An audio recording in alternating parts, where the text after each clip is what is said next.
moment is here, and the time is now as we get set for one of the biggest races on Canadian soil. It's the Pepsi North America Cup, $1 million on the line. We have and a perfect start, and away they go.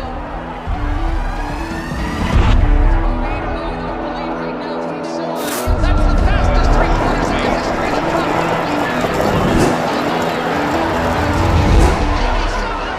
Stakes and track record.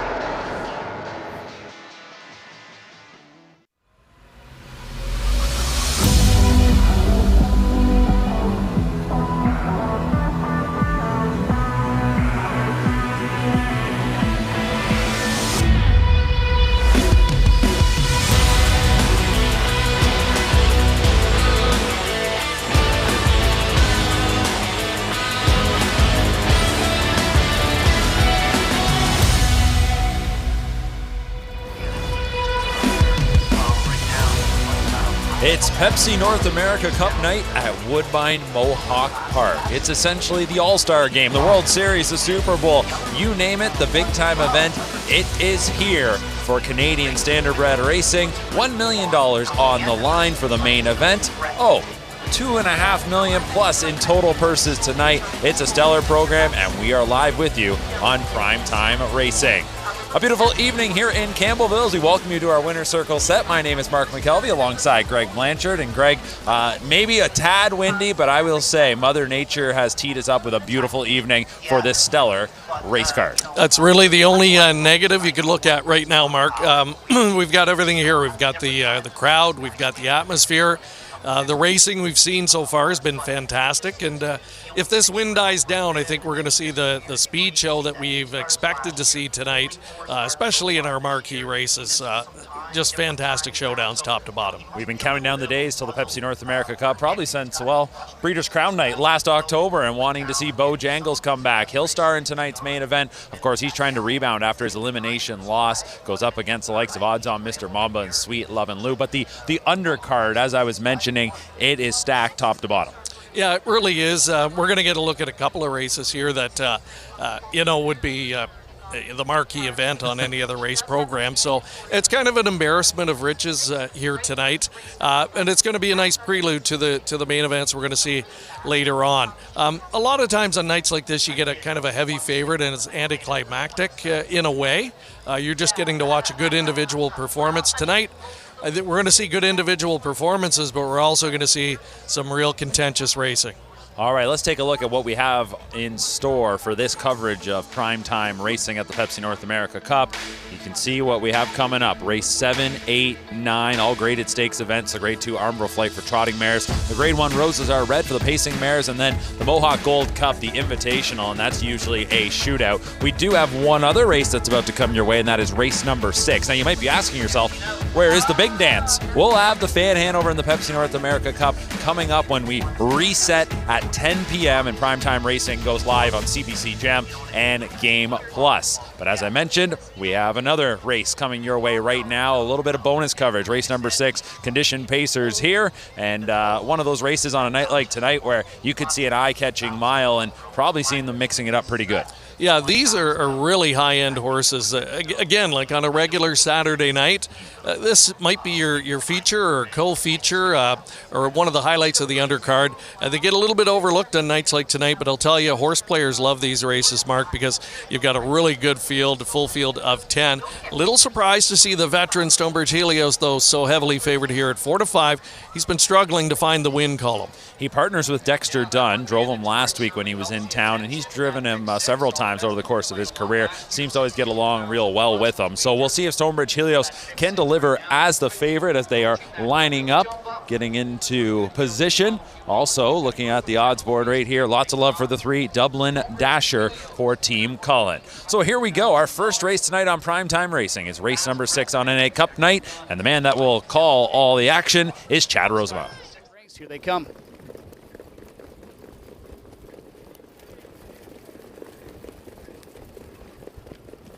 Field picks up speed. They're at the start and away they go.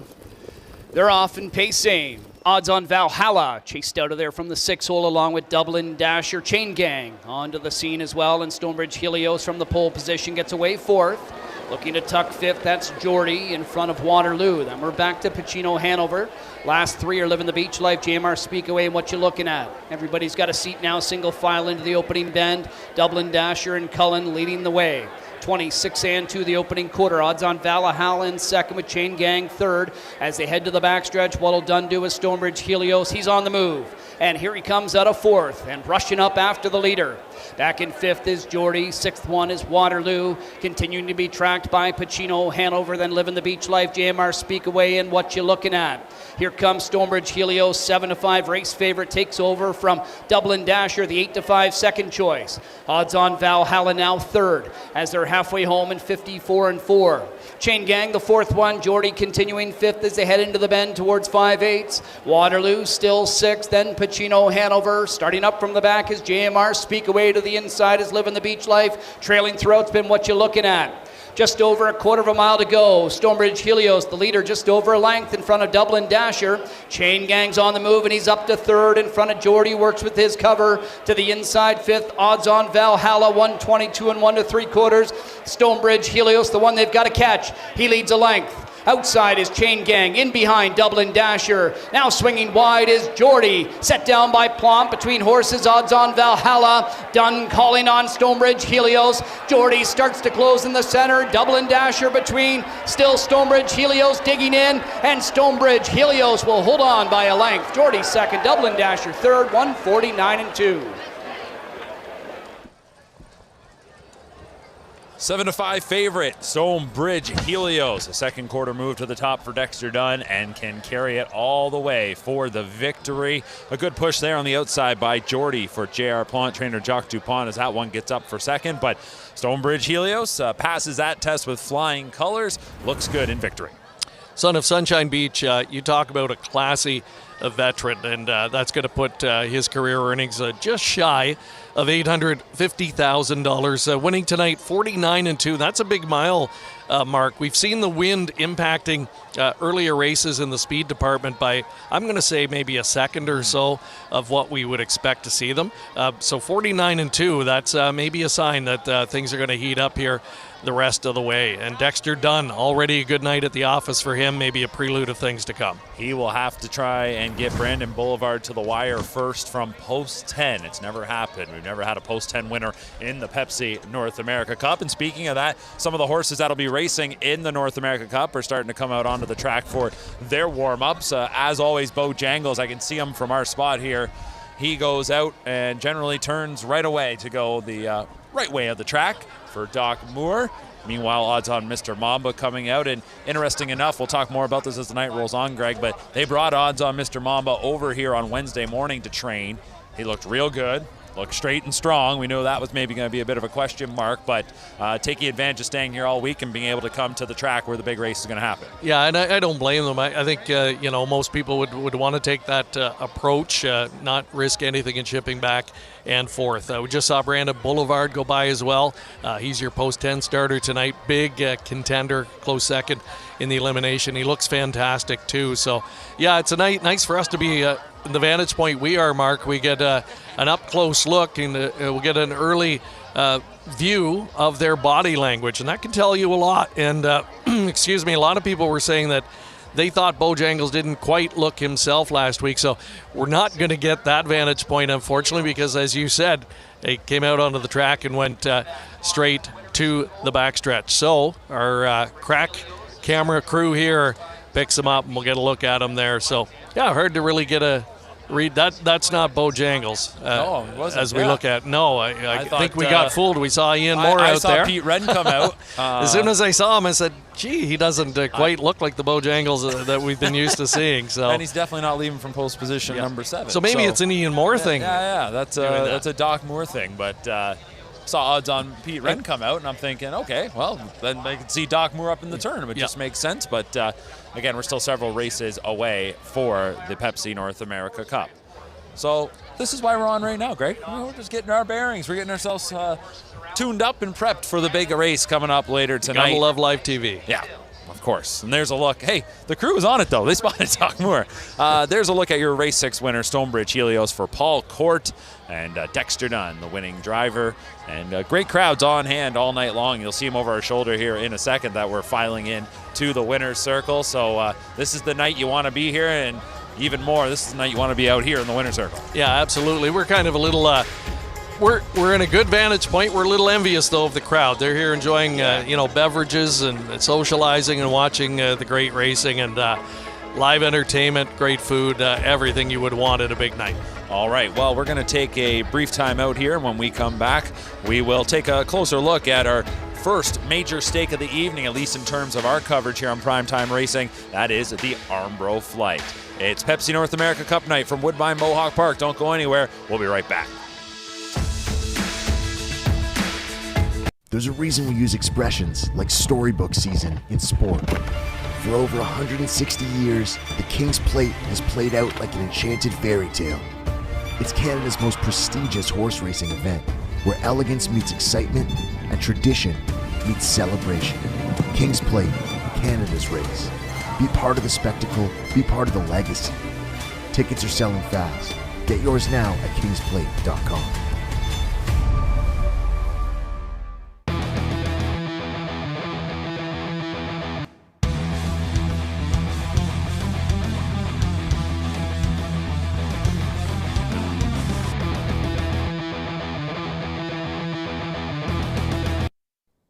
Whether it's at the rink or at the racetrack, Bet365 has something for everyone. Download the app and bet on today's races. Canadians deserve maximum vacation value. We are Sunwing's Financial Network. We're practically superheroes. Aren't we just really good travel advisors? The best travel advisors. These value metrics are incroyable. Incredibly incroyable.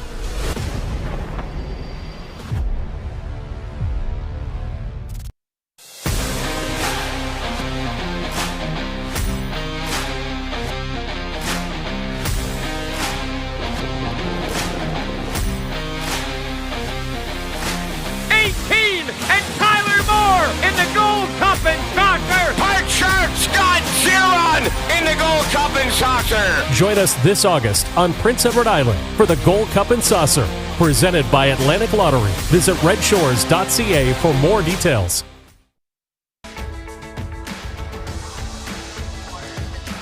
It's the biggest party of the summer at Woodbine Mohawk Park, Pepsi North America Cup night. A great crowd on hand and continuing to file in as the races roll on this evening. 10:45 Eastern Time is our post time for tonight's $1 million Pepsi North America Cup.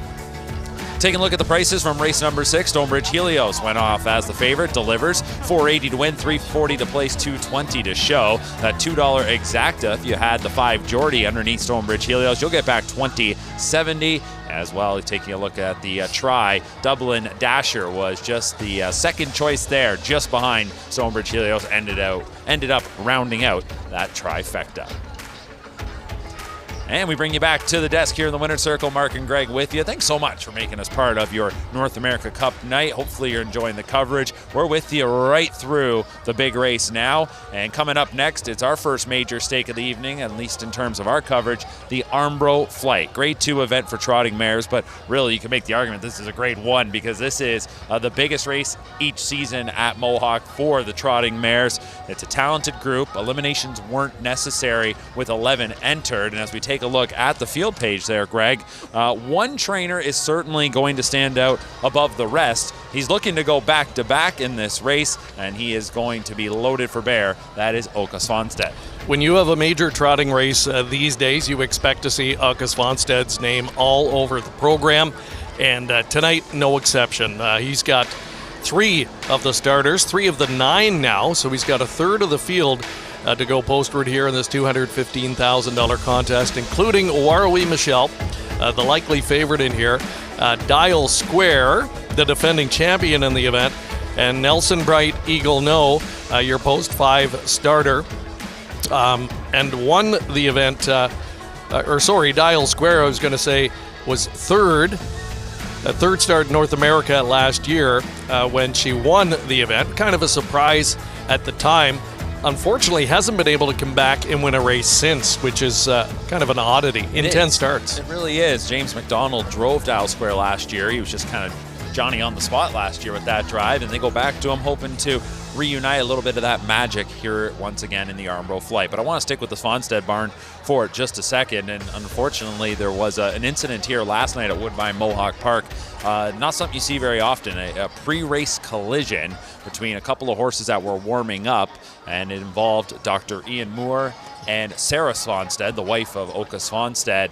Unfortunately for Sarah, she got quite banged up, had to be transported to a local hospital. She did get released overnight, but she's going to have to deal with some pretty intense injuries, and by all reports, hopefully it sounds like her spirits, they're all right, but it's going to be a bit of a recovery time for her, so we want to send our best wishes. Doc Moore definitely got banged up as well, but you can see, as we've already spotted, he is here tonight, so if Sarah is watching, sending our very best. Yeah, two tough customers, two exceptional horse people, and it just shows you the potential danger every time they're out on the racetrack. These are veteran, experienced people that are the very best at what they do, and it happened to them. Just by all accounts, kind of a freak incident. A horse spooked from a tractor, from reports we're getting, and it caused that collision. So from what I hear, the horses are okay as well, which is good news. And yeah, these are tough customers. They're going to be back. But for Team Svanstead, losing Sarah just helping out on a busy night like this will be missed, because she is trust me, a very critical part of that operation. I mean, worth noting as well, she also does a little bit of driving at times as well for the stable. She'll just take the lines and get out there. So definitely a big loss for their operation, and it's one of the best in the game. So again, our best wishes for a speedy recovery to Sarah Svanstead. We have more on this upcoming race, the Armbro flight, on the other side of a timeout. Don't go anywhere. You're watching Prime Time Racing from the Pepsi North America Cup.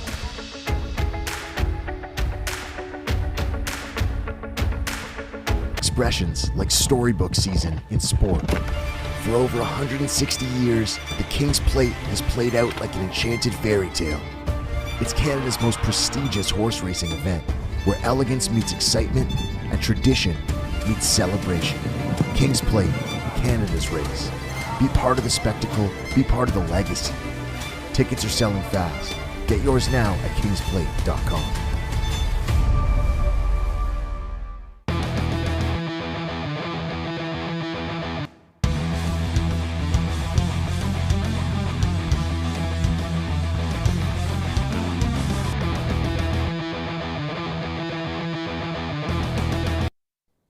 Whether it's at the rink or at the racetrack, Bet365 has something for everyone. Download the app and bet on today's races.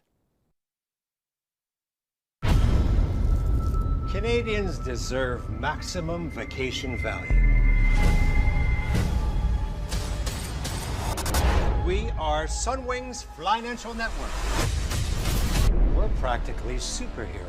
Aren't we just really good travel advisors? The best travel advisors. These value metrics are incroyable. Incredibly incroyable.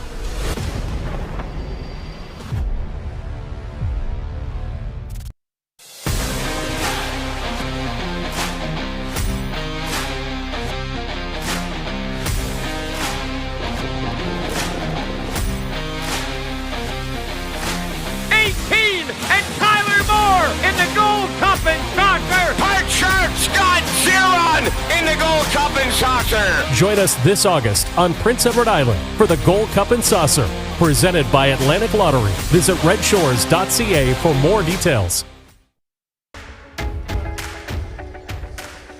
Welcoming you back to Woodbine Mohawk Park as we are getting set for the Armbro Flight Stakes coming up next here on a jam-packed Pepsi North America Cup evening. Well, this is one of the biggest parties of the summer in Ontario. The biggest party of the summer out on the island is Old Home Week and the Gold Cup and Saucer. And we want to let you know that the Gold Cup and Saucer will be taking place at Charlottetown, Red Shore Charlottetown on August 22nd. So a big shout out to them as they're preparing for their big night. Yeah, I can tell you, I grew up in Prince Edward Island, attended the Gold Cup many times, and it's the greatest show in harness racing. I don't think you can debate that at this point, or certainly in North America anyway. It's a night unlike any other. The race will go off pretty close to midnight. I'm not sure if they stretch it past midnight anymore, but it'll go up right about midnight, and I can tell you they don't lose a spectator over the course of the night. In fact, the crowd just continues to grow right up until race time. Well, coming up next, the Armbro Flight. And as the crowd continues to grow here on track tonight at Woodbine Mohawk Park, those in attendance about to get a good look at some of the best trotting mares in the game. Before we get to the post-parade, though, we do have a notable scratch in this race of Yo Tilly. Now into her 4-year-old season, this was to be really her first big showdown against the older mares, at least in this season, and unfortunately she was under the weather tonight. Yeah, and that would be really disappointing for the Connections. Yo Tilly, a serious trotting lass that would have been a major contender in here. And for Team Harris, that's a tough break. They're hoping for better luck, of course, in the Pepsi NA Cup final. But, they didn't get much luck in the post draw there either. So we'll see. This race named for Armbro Flight, Mark, the great Armbro Flight.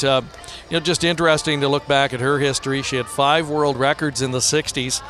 And she was actually honored by Canada Post in 1999 with a postage stamp, along with the great thoroughbred Northern Dancer, and retired in 1966 right after she won the Roosevelt International Trot, the $100,000 purse at the time, taking on the best older trotters in the world. And then they called it a career from there. What a career it was for her. And she retired as well as the richest Canadian-owned standardbred ever at that time. So that's why you get races named after you. Absolutely. It's named for one of the all-time greats, and we'll see which mare can take the 2026 edition of the Armbro Flight. The purse here is $215,000, a grade 2 event, and with that scratch of Yo Tilly, that's going to bring us to a field of 10, but do keep in mind that the number 11, Miracle Maven, does still start from the second tier, so that one will start in behind. There's the call to the post echoing over the PA here at Woodbine Mohawk Park. Let's meet the field for the Armbro Flight. We'll kick things off with number 1, Stormont Beautiful, an Ontario sired mare for Kevin Benn, Stormont Meadows. Bob McClure drives. She had some close calls in some big races last year. This is her 4th start of the year, looking for her first win. Another Ontario sired mare, and the Canadian champion Mona Lishi, opposed to Jody Jameson, will be back on board here tonight. She hasn't been able to win yet this season, but she is a millionaire.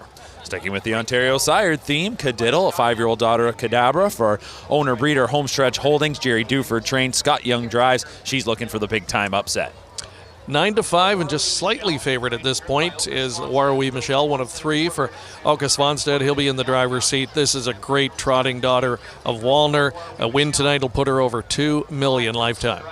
Nelson Bright Eagle is the 5, another one from the Svanstead barn. Louis Waugh gets the driving assignment. She did not win a race last year in 10 starts. This will be her 2nd start of the year, so it's been quite some time between trips to the winner's circle for a horse who has a mark of 149.4. And the Svanstead horses are going to leave right beside each other, all 3 of them. There's the defending champ, Dial Square. James McDonald opts to go to her tonight. She's just making her 2nd start of the season, so could be sitting on a better effort. Per Angblom sends out Bravo Angel, 6-year-old daughter of Readily Express. Ultra consistent, 4 wins and 5 starts, never worse than 2nd this year. Jason Bartlett, one of the hottest drivers in the game over the last year, is in the bike. And Bourbonista will round out the field. Ultra consistent trotting mare.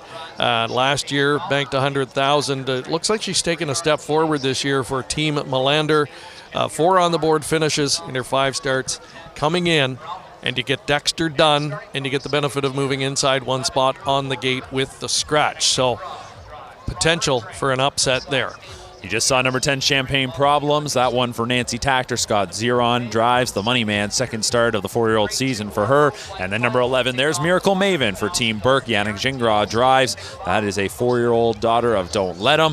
1 win in 2 starts, and that win was in a division of the Miss Versatility, winning a leg of that series back on May 23rd. So that is your now field of 10 with the scratch of Yo Tilly for the Armbro Flight. As the trotting mares step out onto the track. Unique luck in the sense that we didn't need eliminations for this one, Greg. So for some, they were looking for a race just to get tuned up. Others sit on the sidelines last week. Those that were shipping in weren't really looking to come up just to race for a small purse. They didn't have to last week with all the big money on the line tonight. So interesting to wonder where some of these horses might be at. I look no further than the one Stormont Beautiful has not raced since May 25th. Yeah, I mean, that's the case for a lot of them. So I guess in one hand, they're all kind of on a level playing field for the most part. Many of these raced last out in the Miss Versatility on May 23rd at the Meadowlands, and it was a sloppy track that night and adverse weather conditions. So it's hard to get a read on on how they performed really on that night. And I could see any one of them stepping up here this evening and potentially upsetting the apple cart. On the other hand, the Canadian champ Monalishi has been on a more regular rotation this season. Hasn't been able to win yet, but last out on June 7th. So she'll be, tight, fit, and ready to go here tonight. Gets a good post, and Double J's got to be excited to get the call behind her. Absolutely. He gets that opportunity. As you mentioned, James McDonald opts to go with the 7 dial square. And, I think for James, it was probably a tough decision.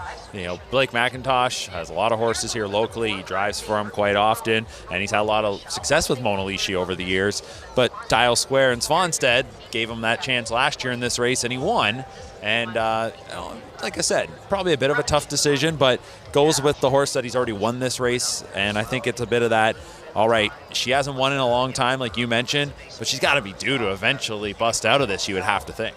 Yeah, and it's interesting, James, sort of the same dilemma in the Pepsi NA Cup. So that's what happens when you're in demand like he is. You're definitely the kingpin in Canada in recent years, and you're going to have more and more of those tough decisions. But he's a pro, and the connections are obviously going to be disappointed, but for the most part are going to understand, and that's why it's a professional sport, and other people's opportunity arises because of it. And for Jody Jamieson, here you go. And what about Jody?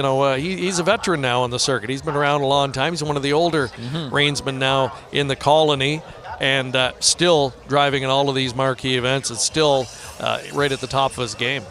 Well, I want to talk about Warwi Michelle. We've been going on about the Svanstead barn, but for Warwi Michelle, we were right here on Breeders' Crown Night last fall, October 25th, when she got the job done in that rich event. A big win en route to what was a Dan Patch Award-winning season as the U.S. Older Trotting Mare of 2025. This is just going to be her first start of the year, and it's in a race like this. Is it a bit of a tall ask, or it's the Svanstead barn? You don't worry about that. No, you don't worry about that. I think you've hit the nail on the head. You just know what to expect. I think the surprise from the stable in the regard to this race is that Dial Square has not come back to win a race since she first emerged and won this event last year. And Nelson Bright Eagle, who looked like she was going to be a real top horse in the division when she arrived. She went winless last year. I mean, she made $150,000. She was in the mix a lot, but amazingly didn't win, and she's 0 for 1 this season. So I think, of his 3 tonight, this is obviously the one that you have to consider. And another interesting point, when you look at this race and you look at future value of horses, might not be another race on the card where the value is higher for all of these mares are going to be so highly sought after when they do retire from the racetrack as brood mares. And so I mean, there's that to consider as well for some of the connections. I mean, Warwi Michelle, as you get a good look at her right there, she herself, when they got her as a yearling, $200,000 was the price tag to acquire her, and now you wonder what her first baby would sell for at a yearling sale. Might even top that. $200,000, a lot of money at the time. Right now, looking back, it was a steal. That's going to be the gift that keeps on giving for the connections. $1.9 million and counting. So again, with a win tonight, could go over the $2 million mark. But it's not going to be a gimme. These are world-class trotting mares, and it's going to be fun to watch. They're about to head to the gate, so I'm going to put you on the spot right now. Who are you going with here in the Armbro Flight? I'm going back to where we Michelle. And I'm going to give Mona Lishi a shot at a top 3 finish in here as well. I'm going to look to the second tier. We didn't talk much about Miracle Maven, but I was impressed with her effort in the slop and the Miss Versatility. Didn't know much about this one as she's an Indiana sired horse and didn't really leave the Hoosier State. Now she's up to the Grand Circuit level, and it's Burke and Gingras. They have a great history in this event. So here we go. It is the Armbro Flight on Pepsi North America Cup night. The top older trotting mares in the game. Set to go. Here's Chad Rosema with the call. Last fall. It's post time for race 7.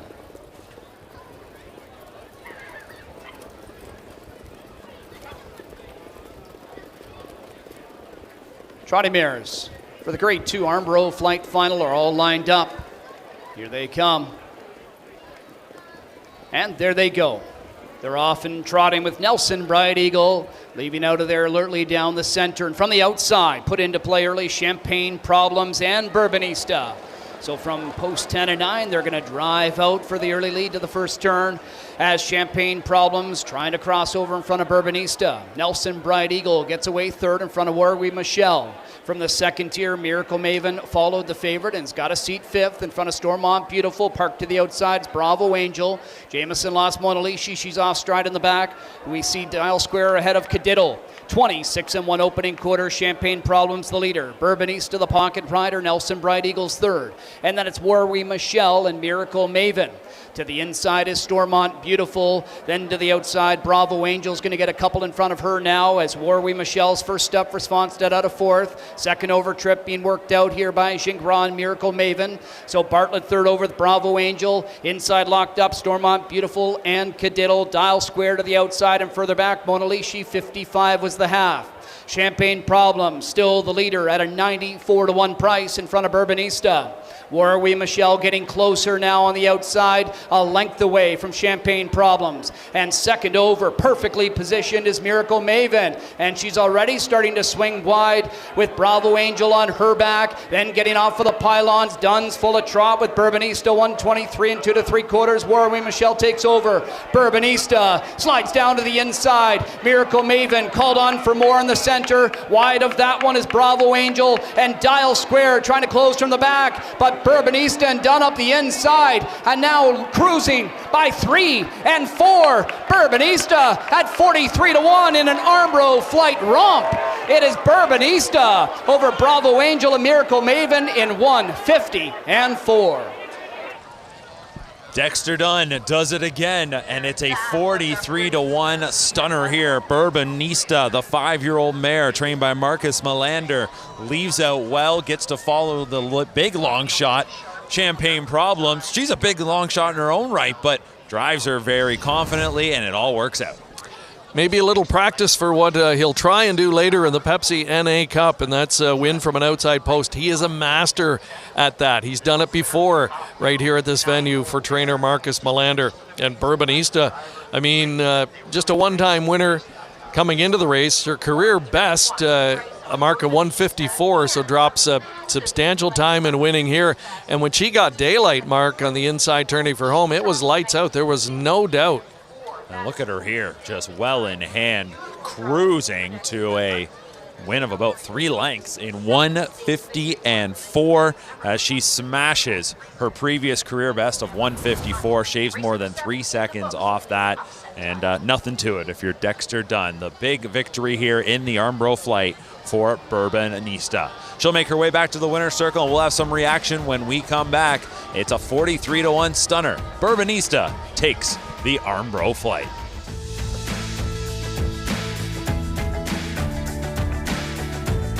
Expressions like storybook season in sport. For over 160 years, the King's Plate has played out like an enchanted fairy tale.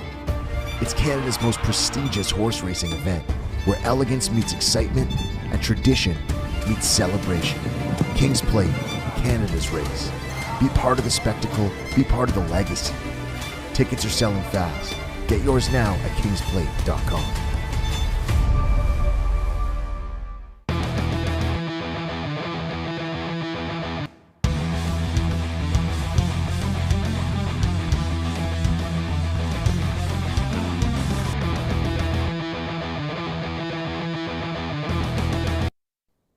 Whether it's at the rink or at the racetrack, Bet365 has something for everyone. Download the app and bet on today's races.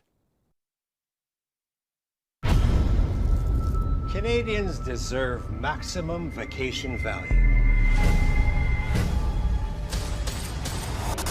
We are Sunwing's Financial Network. We're practically superheroes. Aren't we just really good travel advisors? The best travel advisors. These value metrics are incroyable. Incredibly incroyable.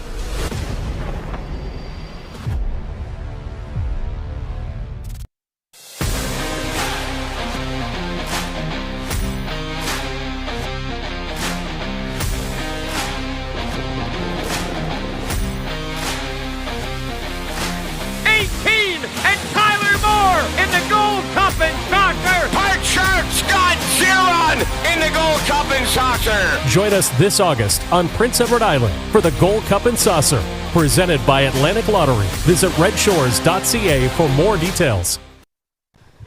Dexter Dunn, Bourbonista, they pull off an upset here in the Scarborough Flight final at odds of 43-1. I'm here alongside winning driver Dexter Dunn. Dex, this mare is a bit of a handful, looked like a bit of a handful in post parade. Is that why you elected to leave off the card tonight? Yeah, she felt good on the carb, so we had a wide draw, but she's been racing really good. You know, she's only had a couple of starts, but you know, Marcus and the team have done a great job with her, and you know, we left out for a pretty hot first quarter, but she travelled great the whole way. You know, you were following one that was a big odds, and not many people pegged her as a contender at the top of the. Did you like your spot early on, sitting the 2-hole behind, you know, Champagne Problems? Yeah, I mean, I was happy there. I probably, you know, if the first quarter wasn't so hard, I might have looked at removing, but we'd burned a lot of gas there getting across from the wide draws, so I didn't like my spot coming off the turn, though. I was in a bit of trouble, but we got lucky, and she really exploded once she got a clear air. You got a chance to pick up the drive on her a few starts ago, and you know, you've done a really, really good job with her. Were you confident she was going to have that next level gear the moment that she saw clear racetrack up the inside? Yeah, she's big and strong, you know, and she's been getting better and better, and you know, there was no reason for me not to be confident with her. Congratulations, Dex. Best of luck the rest of the way. Yep, thanks, Johnny. Hey, baby. It's been a big night already for Dexter Dunn. Not only have we seen him win 2 races since we came up here on Primetime Racing, but he also won the Good Time Stakes for 3-year-old trotters earlier on the card with Never Punt.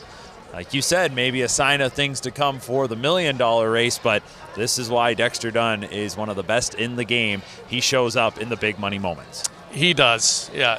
They call Scott Giron the money man, but Dexter Dunn really has been the, excuse me, the dominant driver since relocating from New Zealand a few years back, and yeah, he's just incredible. And you know, when he gets brimming with confidence, like he will be tonight, yep, then you know that's where you start to really get worried if you're the competition. We do have an inquiry in this race, and just trying to get an update as to what it is. It's on the number 8 Bravo Angel is what we're hearing, and looks to me they're going back to the first turn as we bring it up here now.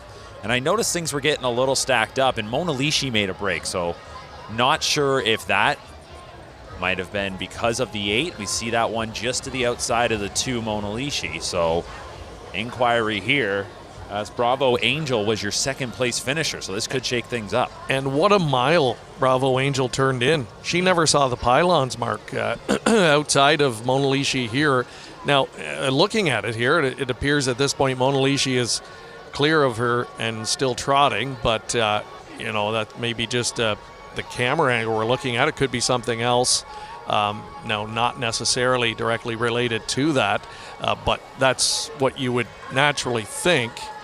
Oh, and my apologies, actually, as we were looking at it, I think I was looking at the horse in front of her. So, yeah, okay, you can see there they are in tight quarters. That's likely then what they are looking at on this angle. You can see it pretty clearly there. So, yeah, I mean, hopefully for the connections, nothing was amiss, because you know, how unfortunate would it be to turn in an effort like that and to squander that on some misfortune in the first turn. Miracle Maven was 3rd, Warwi Michelle 4th. If there is a placing here, they're going to get vaulted up. We're still going to see huge prices on the tote board with that 43-1 winner, but we'll wait and see what the judges determine from that one. Just tough luck again for Mona Lishi, and you feel for the connections there because you're jacked up for a race like this and you don't even get out of the first turn. And if that is the case, there was a little interference. It doesn't make it feel any better that you never got a chance to race your race. Yeah, and that's why you hear a lot of people say they don't necessarily like an inside post on this track and with trotters, because you're trying to protect your position. Other horses are leaving outside and they're starting to come down to the pylons, and the quarters get tight going into the first turn there. Maybe not necessarily saying there was any contact there, but just the tight quarters in general. Yep.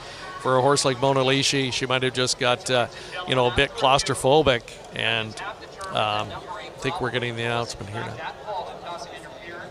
Was interference.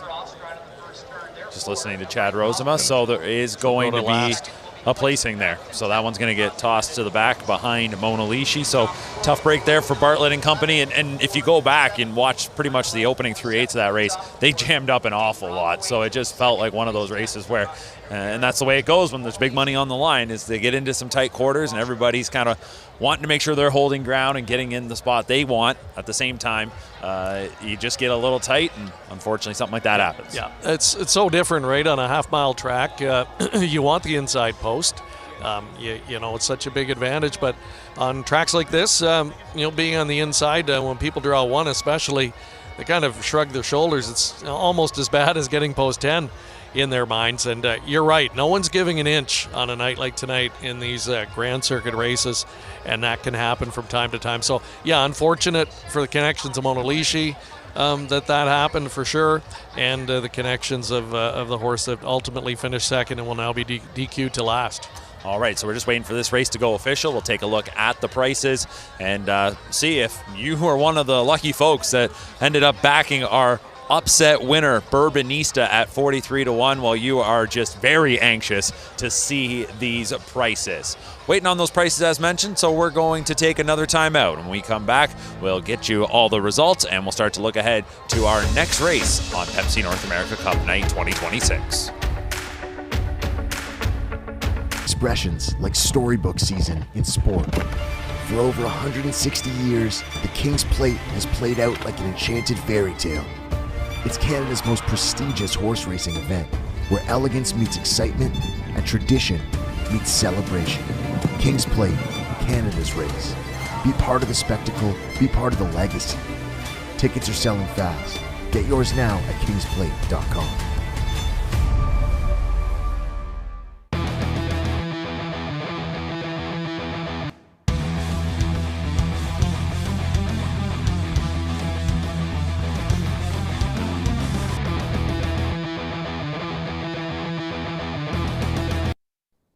Whether it's at the rink or at the racetrack, Bet365 has something for everyone. Download the app and bet on today's races. Canadians deserve maximum vacation value. We are Sunwing's Financial Network. We're practically superheroes. Aren't we just really good travel advisors? The best travel advisors. These value metrics are incroyable. Incredibly incroyable.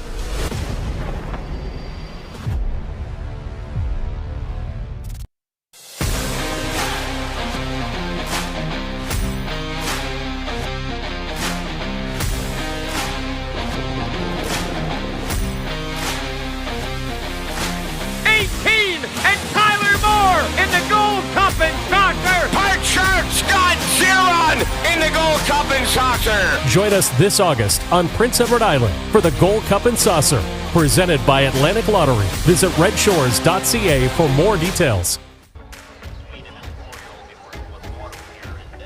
Great look down the lane here at Woodbine Mohawk Park, and that is where there's going to be some dreams coming true and some heartbreaks all evening long on Pepsi North America Cup Night 2026. Here's a look at those highly anticipated prices following the upset by Bourbonista. $89.60 to win, $31.80 to place, $11.70 to show. So Miracle Maven underneath. Warwick Michelle, the favorite, finishes third. A $438 $2 exacta. How about that? The try comes back with some pretty juicy prices as well. So congratulations if you were able to get that one there. And as well, if you're in the mix on some of those multi-legs, wow. Now, if you're still in there, you got to be feeling really good. Big shout out as well to trainer Marcus Melander. He took over the training on this filly coming into this season, and guess what?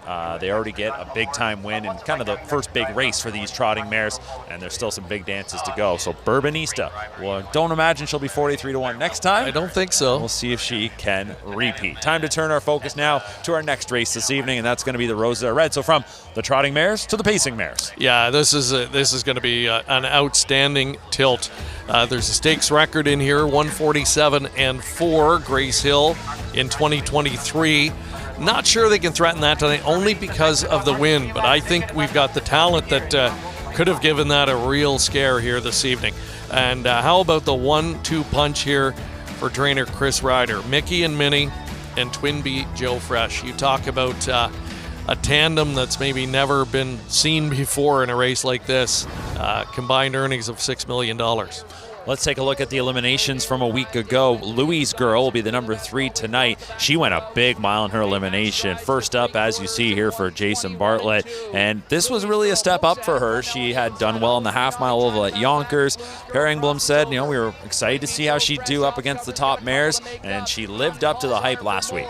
She did, and had to work for it. Will be interesting late. Always Dawn was able to chase this one on the outside and make it real close at the end for Tyler Borth. So for Tyler, one of the still relative newcomers to the driving colony here at Woodbine Mohawk Park, this is going to be a massive opportunity for him. So high marks to the winner for digging in and holding on.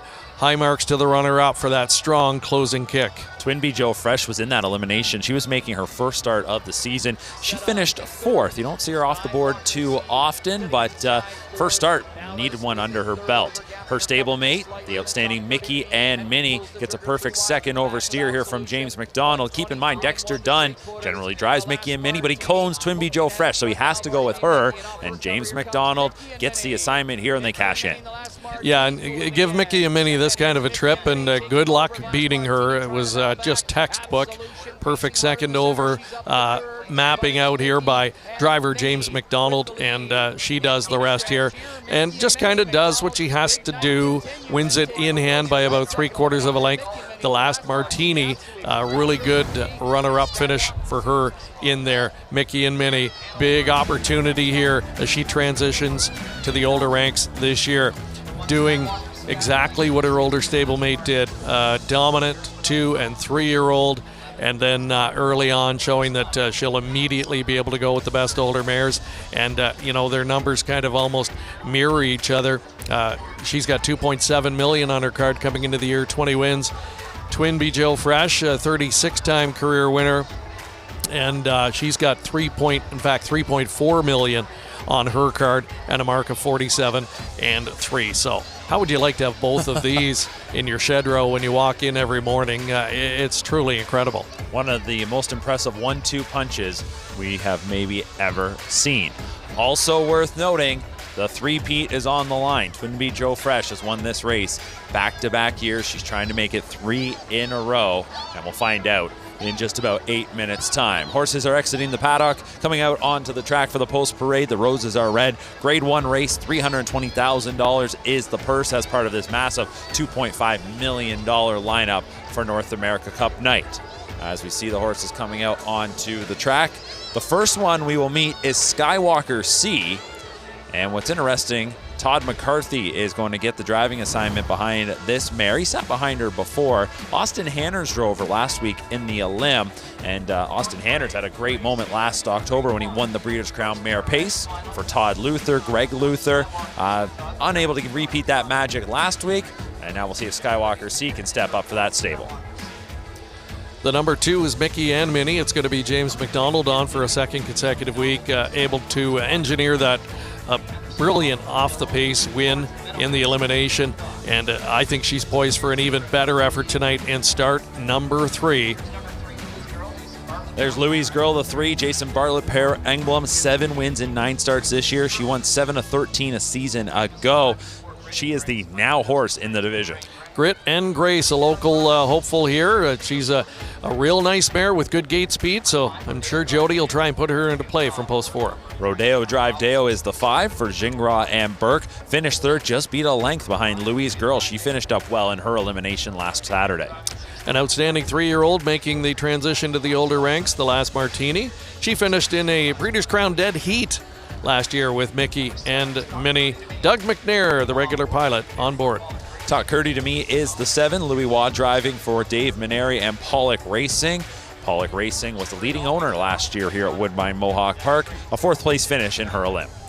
Always Dawn, big surprise in her closing second last week for local connections, Kevin Benn and Tyler Borth. She was 106-1. Can she do something similar tonight? There is Twin B Joe Fresh, the returning champion, trying to make it 3 in a row in the Roses Are Red. Dexter Dunn co-owns and drives the career winner of over $3.4 million. 4th in her season debut last Saturday. And another local hopeful here, number 10, Absolution. The good news is she had the fastest final quarter of any horse in the eliminations. The bad news is she's going to have to try and do it from the outside post tonight. All right, so there's your full field of 10 for the Roses Are Red. Again, $320,000 is our purse. As we take a look at the one Skywalker C, the mares now making their way into the backstretch. So Always Dawn obviously caught our eye at that mega price of 106-1.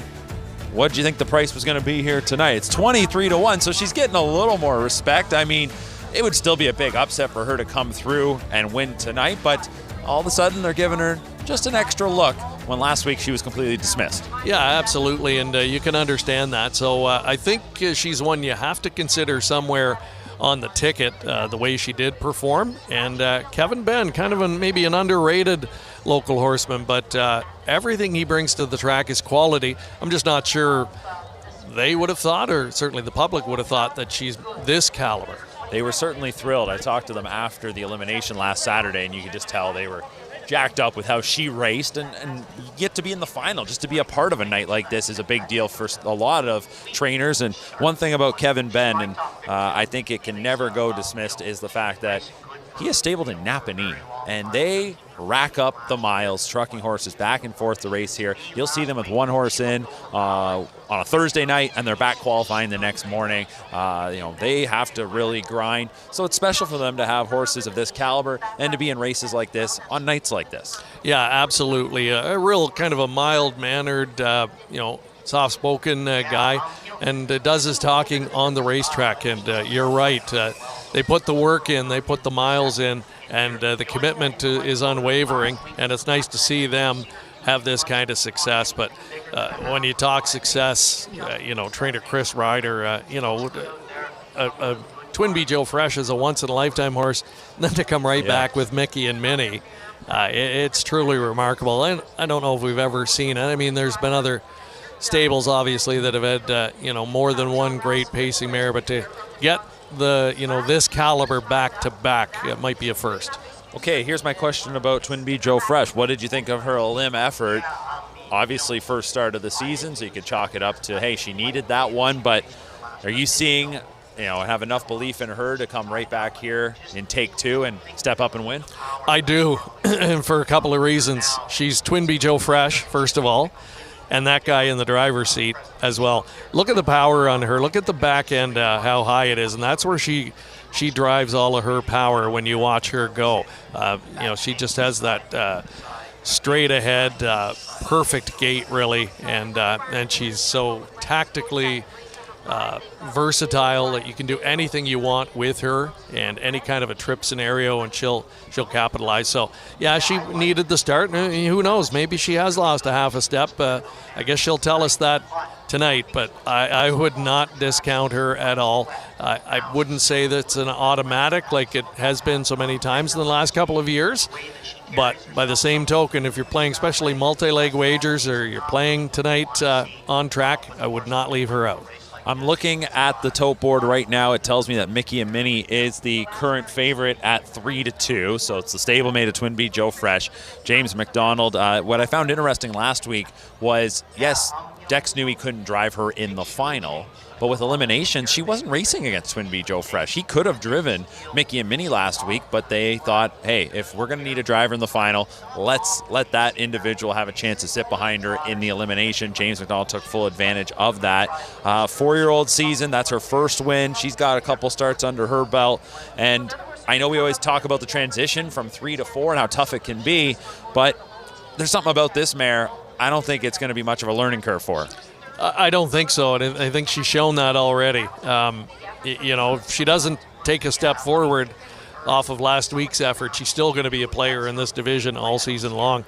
But I only see her getting better, so she looks like she's ready to take over the mantle from Twin Bee Joe Fresh, who you've got to think is probably going to be winding things down. I'm not sure if this will be her last season or not, but as great as she is on the racetrack, the connections have got to be anxious to mate her now with one of the top stallions in the sport and try and find that next champion. So Mickey and Minnie looks more than capable at this point to jump up and take over the mantle. And what a lineup for James McDonald tonight, coming into the night with horses like Mickey and Minnie, and obviously odds on Mr. Mamba later on. We do have to quickly touch on Louis' Girl. I've talked about how this mare is really stepping up now to go into these big Grade 1 races, and hey, she's been racing terrific, so we'll see what she can do in her biggest task to date.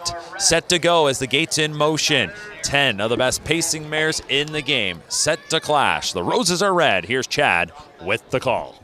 Slightly favored over Louis' Girl, a first over elim winner herself, and Twin Bee Joe Fresh, winner of this event in the past 2 years, on the outside at 3-1. They're lined up now. Race number 8, here they come. At the start, and they're off in the Roses Are Red final. The Last Martini leaving out of there. Sharply to the inside, though, both Skywalker Sea and Grit and Grace. So McNair's going to try to take a tuck third with the Last Martini. Mickey and Minnie to the inside fourth. Outside of that one, parked to the opening turn, is done with Twin Bee Joe Fresh. And then we go back to Louis' Girl. Settling behind her is Rodeo Drive Dale, Tuck Curdy to Me, Always Dawn, and early trailer Absolution. Skywalker Sea and Todd McCarthy leading the way into the backstretch after a 26 flat opening quarter. Grit and Grace follows her in the pocket. Another 2 lengths to the Last Martini third. Twin Bee Joe Fresh, she took a seat in fourth in front of Mickey and Minnie.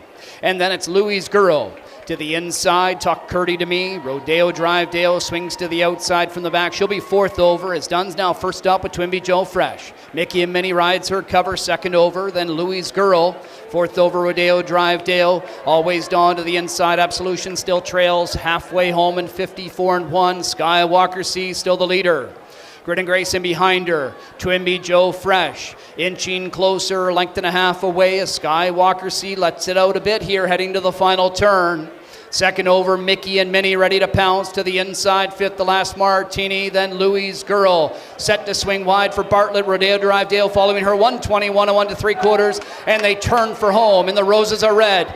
And it's Skywalker Sea with the lead. But they're coming after her now. Here off cover is Mickey and Minnie. And Mickey and Minnie explodes here. Now Louis' Girl closing at her. And McNair dives to the inside with the Last Martini. Here's Mickey and Minnie. The Last Martini renewing their rivalry. But Mickey and Minnie will drive on to the win. It's Mickey and Minnie and the Roses Are Red over the Last Martini. Louis' Girl and Tuck Curdy to Me in 1:48 and 1.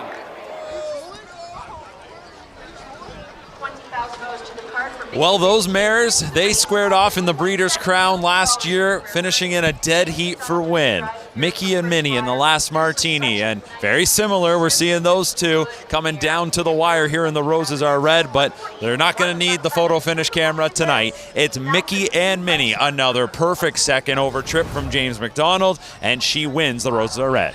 And needed that trip, Mark, to get there. And, full marks to James McDonald for mapping it out. And a great effort again from Last Martini, diving to the inside. Had she not had to kind of take that left-hand turn to the inside, lose a bit of momentum, she might have made it interesting. But you know what? She did get to the saddle pad and no further. I think Mickey and Minnie, once she was engaged, they weren't going to go by her tonight. So, yeah, it looks like she is ready to take over the throne as queen of the division this season. Twin Bee Joe Fresh, yeah, a bit lackluster by her standards again tonight. Yeah, first up, and it was one of those races as they were getting into the first turn, you could just tell where everybody was hoping to get. James definitely wanted to be behind the stablemate. The last Martini, Doug McNair was really chasing her into the first turn to try and get her up ahead, and she ends up landing third.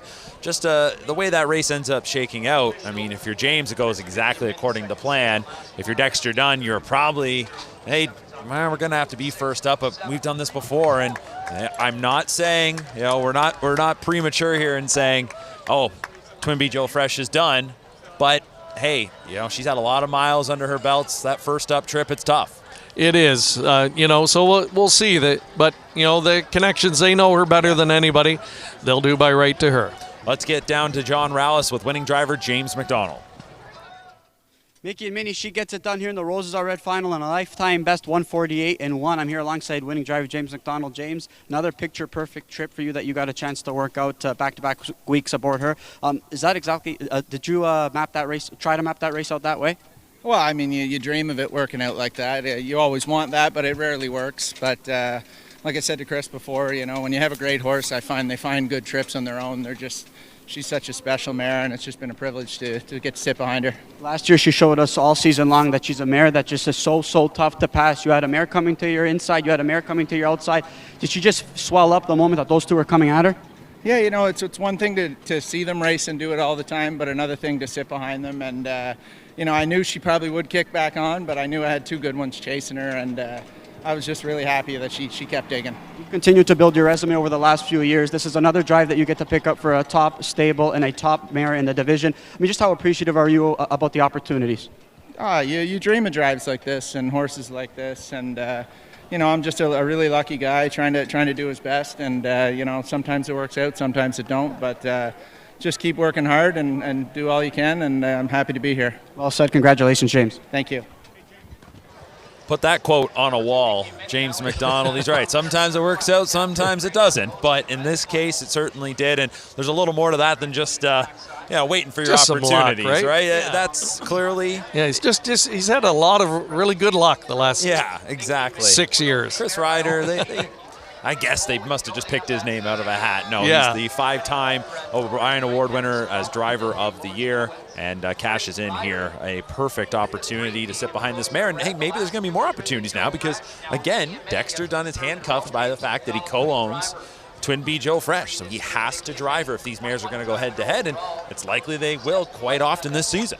For sure, and you certainly couldn't fault James in any way. I mean, 2 textbook trips in 2 weeks, and beyond the fact that he was able to win both the elimination and the final, it's the fact that for her to get those kind of trips, I mean, it's just setting her up perfectly for a great season. She hasn't really had to overexert herself to this point. She hasn't been caught up in any big speed duels or any real fierce battles just yet.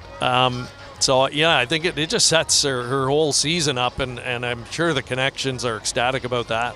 So Mickey and Minnie wins, which means Chris Ryder, 3 in a row, and the Roses Are Red. The streak ends for Twin B Joe Fresh, but Mickey and Minnie just picks up and carries that baton to the finish line as she wins this year's Roses Are Red. Waiting for this race to go official, we'll take a look at the prices in a moment. Full marks to the last Martini, the way she raced, and Louise Girl, who looks like she's going to stick around and be a player at this level. Absolutely, because she's got such a good tactical speed that I think, you'll see her in all of the big dances this season. Talk Curdy to me, local mare connections would be happy with that. I thought she was really sneaky good in her elimination, and she was good again tonight to land on the podium, so to speak, or just outside the podium, but top 4 to round out the Super. All right, so there are the prices as Mickey and Minnie, a $5 winner in the Roses Are Red. That's going to wrap up, so to speak, our bonus coverage as we are going to step aside so we have a chance to reset ahead of going live on CBC Gem and Game Plus at 10 p.m. But you don't have to go anywhere. This stream will stay up.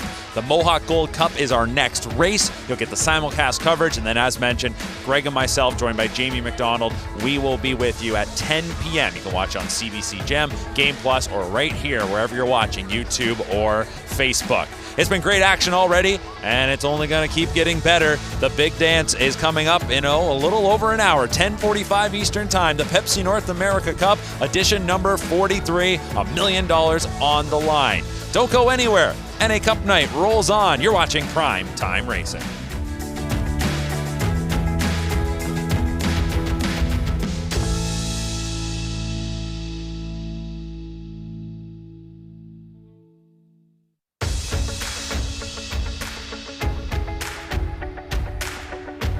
You, I mean, she started off her age campaign so well. Were you expecting this from this mare? Yes, yeah. Not much else to say, I'm sorry, but I'm not surprised. Yeah, she's been doing terrific, and we got a good trip and it came through, yeah. You just talk about her maturation process from age 3 to age 4. I mean, again, she had some corks, but she's still fighting on strongly like she always has been. Yeah, you know, I didn't have any qualms about her going against the older horses. You know, she's done it before, and you know, we laid her off and brought her back, and she's just an easy horse to train. She's just a terrific filly. Yeah. You've had a tendency to train so many superior fillies and pacing mares. I mean, what's the secret, Chris? They got to have the heart.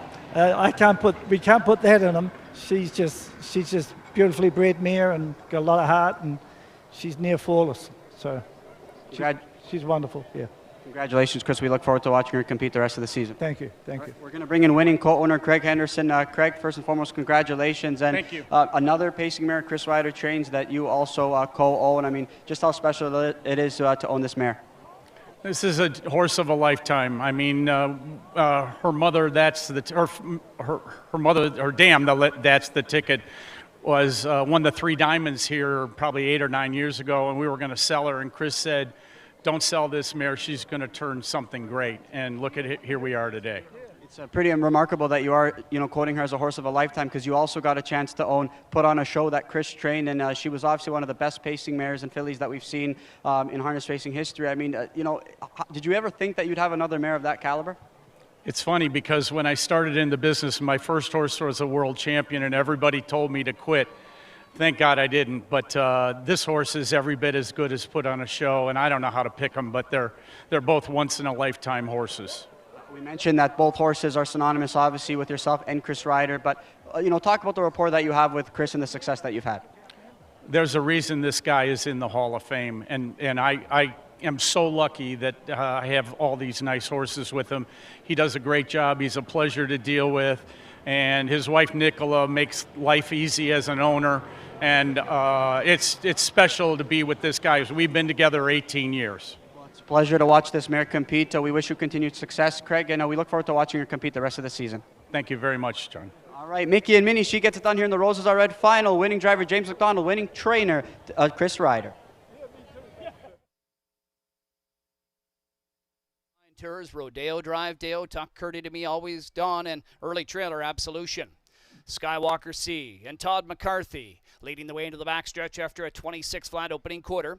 Grit and Grace follows her in the pocket. Another 2 lengths to the last Martini third. Twimby Joe Fresh, she took a seat in fourth in front of Mickey and Minnie. And then it's Louie's Girl to the inside. Talk Curdy to Me. Rodeo Drive Dale swings to the outside from the back. She'll be fourth over as Dunn's now first up with Twimby Joe Fresh. Mickey and Minnie rides her cover second over. Then Louie's Girl. Fourth over Rodeo Drive Dale. Always Dawn to the inside. Absolution still trails halfway home in 54-1. Skywalker C still the leader. Grit and Grace in behind her. Twimby Joe Fresh inching closer, length and a half away as Skywalker C lets it out a bit here heading to the final turn. Second over, Mickey and Minnie ready to pounce to the inside. Fifth, the last Martini. Then Louie's Girl set to swing wide for Bartlett. Rodeo Drive Dale following her 121 and 1 3/4. And they turn for home. And the roses are red. And it's Skywalker C with the lead. But they're coming after her now. Here off cover is Mickey and Minnie. And Mickey and Minnie explodes here. Now Louie's Girl closing at her. And McNair dives to the inside with the last Martini. Here's Mickey and Minnie. The last Martini renewing their rivalry. But Mickey and Minnie will drive on to the win. It's Mickey and Minnie in the Rosa Red over the last Martini. Louie's Girl and Talk Curdy to Me in 1:48 and 1.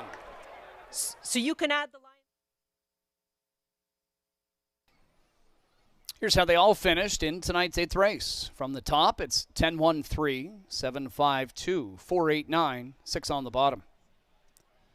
Up next, race 9. It's the Grade 3 Mohawk Gold Cup Invitational and the start of tonight's late pick 5. Number 9, Irvin Hanover. Steel to aluminum shoes up front tonight. Post time in 10 minutes.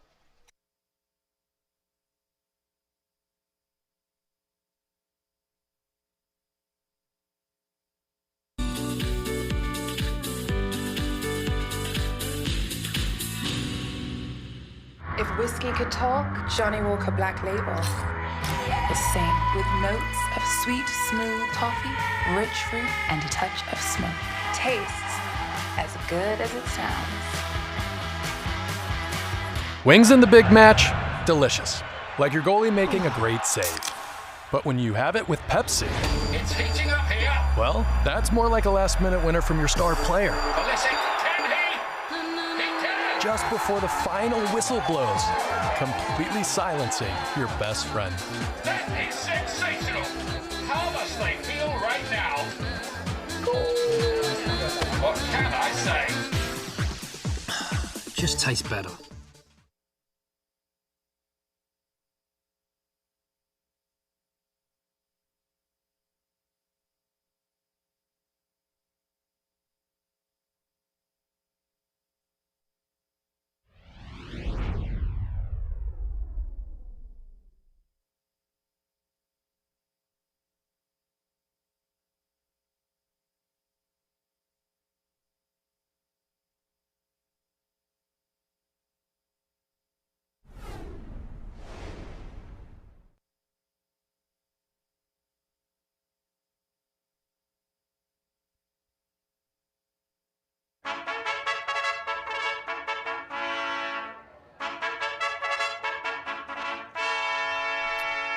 Race 9 Pacers for the Grade 3 Mohawk Gold Cup Invitational. On parade, number 1 is Remember the Alamo. Tyler Borth drives. Ben Bergeron trains and owns with Santo and Nunzio Venna, along with Frank Cirillo. The 2 Coaches Corner. Jason Bartlett in the bike. Per Engblom for Jeff Fault Racing and Brian Carsey. Number 3, Lou Hill. Doug McNair aboard. Per Engblom trains for owner Tom Hill. Number 4, Vuka Fallas. Jordan Stratton at the lines. Michael Russo trains for Michael Pagonis. Right next to him coming to the track is 5, Calico Jack Hanover. Bob McClure will drive. Luke Blay trains for Determination.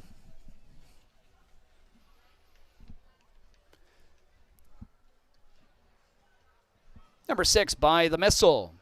Yannick Gingras drives for trainer Ron Burke. Burke Racing Stable Eric Good, Rich Lombardo Racing, and Weaver Buscemi are the owners. Number 7, Prince Hal Hanover, driven by Todd McCarthy, is trained by Dr. Ian Moore for the Prince Hal Hanover Stable. Number 8, Brew Hanover, the defending champ, gets James McDonald, Dave Maneri for Burke Racing Stable and Weaver Buscemi. 9, Irvin Hanover. Dexter Dunn at the controls. Dave Maneri trains for Pollock Racing. And 10 is Captain Luke. Louis Waugh to drive. Andrew Harris trains. Punisher 11 Stable the owners. That is your 9th race field for the Grade 3 Mohawk Gold Cup Invitational. It kicks off tonight's late pick 5. Post time in 6 minutes.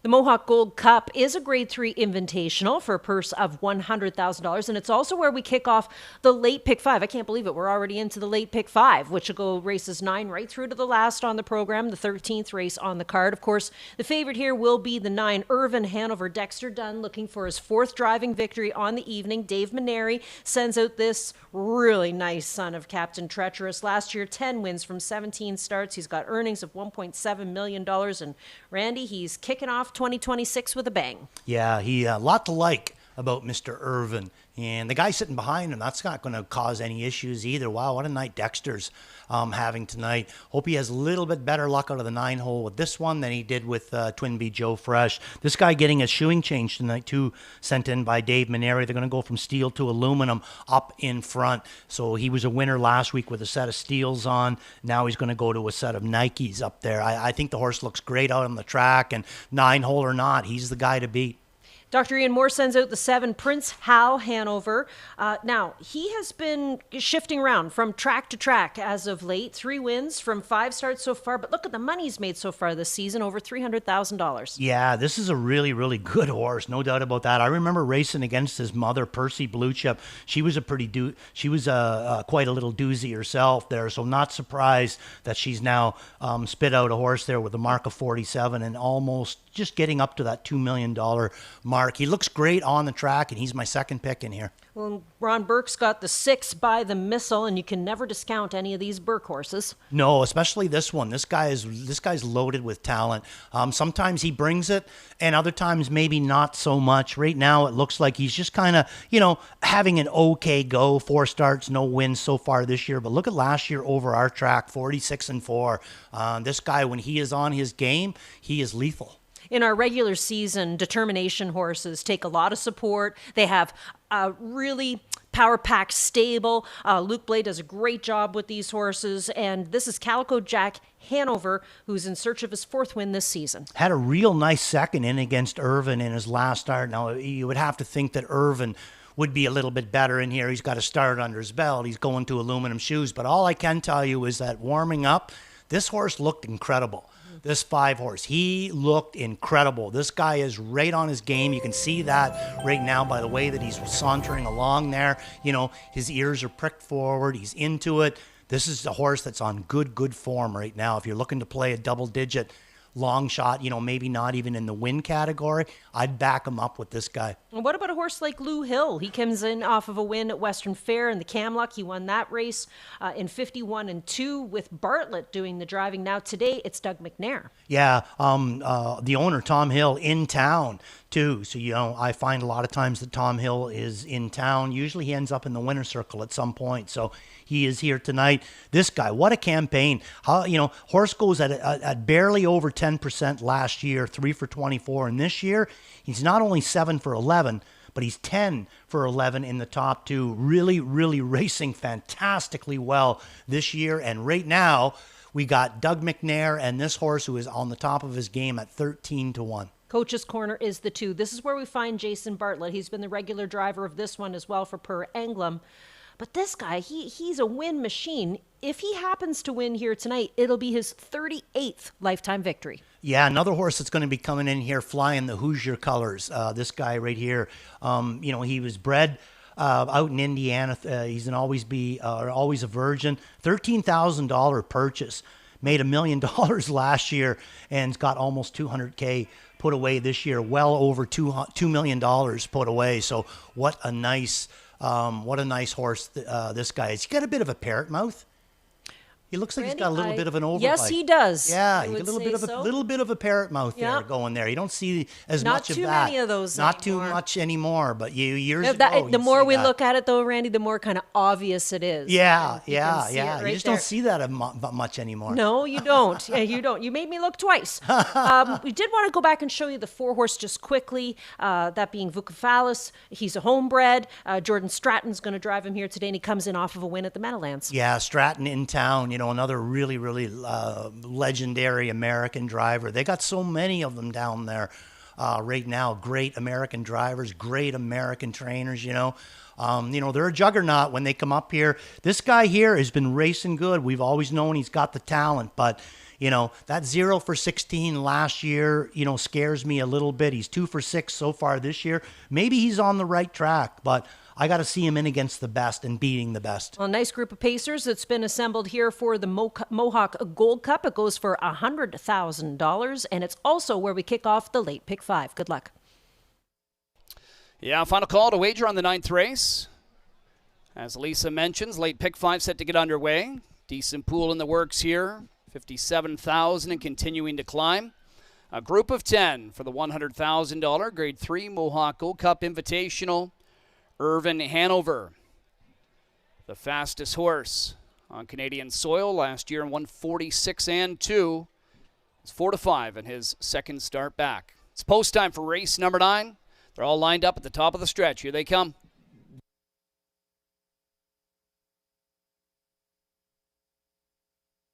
Field picks up speed and away they go.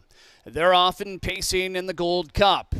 And striding out of there is By the Missile, along with Lou Hill to that one's inside. Also into the scene early, Prince Al Hanover along with Vucephalus. Into the top 5s, remember the Alamo from the rail. Outside of that one, heading into the opening turn, Calico Jack Hanover. Then it's Coach's Corner. Settling in behind that one now, Irvin Hanover has got 2 beat. Brew Hanover and Captain Luke. Lou Hill and Doug McNair leading the way just over a length after a 25 and 4. Opening quarter, he'll take them into the backstretch. A length in front of By the Missile, who's second. Vucephalus tracks third in front of Prince Al Hanover fourth. Calico Jack Hanover is fifth, and it looks like he'll stay to the outside as Prince Al Hanover's on the move for McCarthy, first up out of fourth. Inside is Remember the Alamo, third over Irvin Hanover, getting closer. Following him is Coach's Corner, Brew Hanover to the inside, and Captain Luke trails.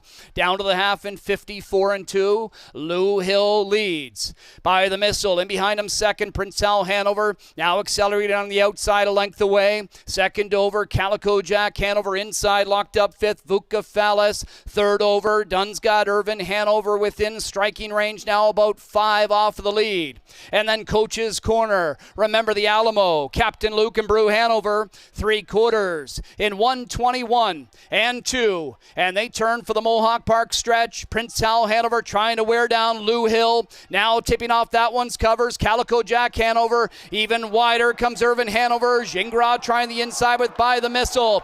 Lou Hill pacing hard. Prince Al Hanover, Calico Jack Hanover, and Irvin Hanover continuing to claw his way after the lead. Lou Hill looking for the line. Irvin Hanover's up.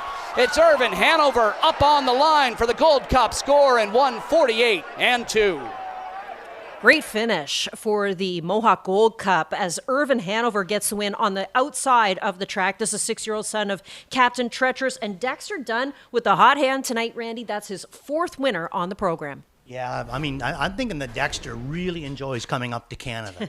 You know, I mean, he needs to take a wheelbarrow to take the money home. The horse race, fantastic. He's just getting stronger and stronger. But, you know, let's take nothing away from Lou Hill. Agreed. You know, I mean, laying down fractions like that and almost getting the job done in against this type of horses. This Lou Hill, he's another horse that's going to have to be heard from. Yeah, I thought an excellent effort from him after setting some sizzling fractions up on the front end. And then just waiting to see who was third. I guess the 7 will hold on for the 3rd place spot, that being Prince Al Hanover. Race number 9, the Mohawk Gold Cup, goes to Irvin Hanover, 2 for 2 in 2026.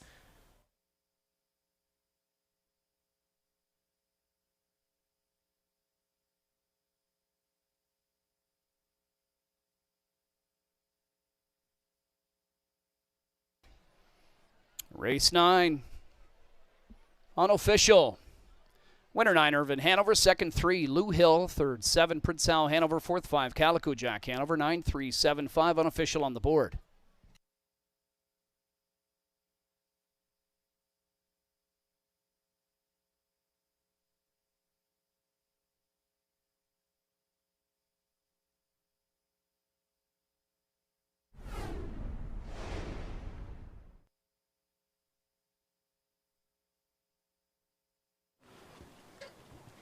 Another stakes win here for Dexter Dunn as he gets it done in the Gold Cup with Irvin Hanover. Post 9 here tonight, though, Dexter. A lot of levers. You know, what were your thoughts as you started seeing all those horses leave to your inside? Yeah, I mean, we were trying to get out there pretty hard, but yeah, a lot of them left inside of us. So we just had to take our medicine at that point. But you know, we got on Bobby's helmet and Bobby got on Toddy's helmet. We had, you know, pretty good cover, but it was it's still a good effort because we were a few way back at the half and it was pretty cheap for these ones on a night like tonight. You know, obviously there was it was a decent trip in terms of the fractions, but there were some good pacers, obviously, you know, coming at you, and you had to chase. Were you confident that you were going to get there as the line approached? Oh, this was because all the confidence. He just knows how to attack the line, and you know, he just keeps coming. So, you know, coming off the last turn, yeah, I was really confident with him. You know, there's two outside draws that you have to deal with tonight, both of which you were able to deliver on. I mean, what's your approach when you line up behind the gate in these big stakes events? Yeah, I mean, horses for courses. It depends on what's going on. You really just got to sum it up as the gate leaves and see what everyone else is doing. But you know, when you're on one of the better horses in the race, you obviously don't want to get away last. So you've got to push forward and you know, hope you find a good helmet or get across and play from there. Nice job, Dex. Thank you.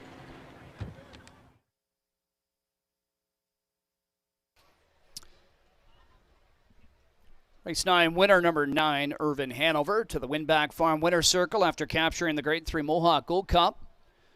Irvin Hanover, a 6-year-old bay horse by Captain Treacherous, out of the well-said Damn Eloquent Grace, owned by Pollock Racing. He was bred by Hanover Shoe Farms. Statemanary trains. Dexter Dunn with the hot hands tonight. That's his 4th. 3 graded events. Irvin Hanover 2 for 2 to start his 6-year-old campaign. Now at 28-time winners. Latest clocked to 148-2.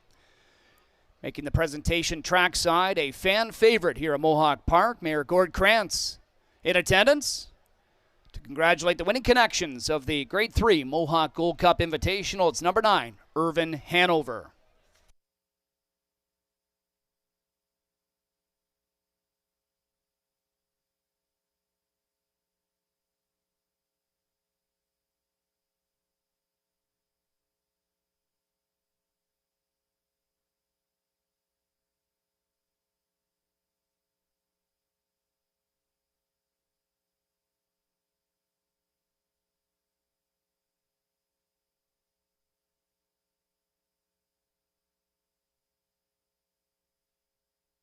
Number 9, Irvin Hanover, returning 410, 350, 250.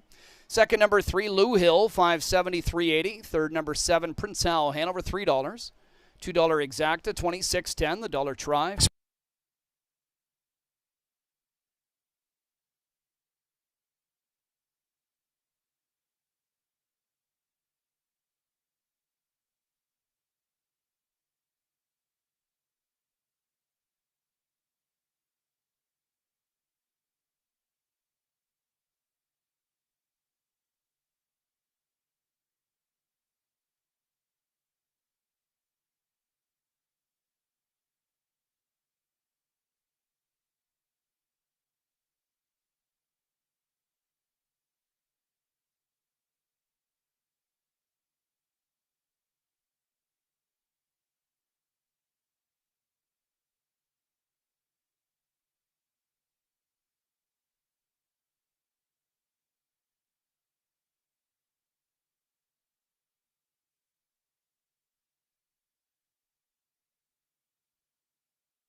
Pepsi North America Cup night at Woodbine Mohawk Park, $1 million on the line. The main event coming up, a showdown of the superstars of harness racing.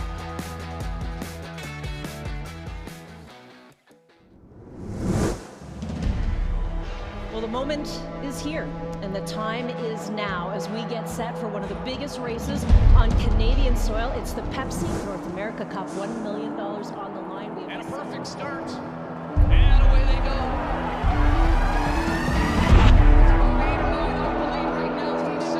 That's the fastest three-quarters in the history of the Cup.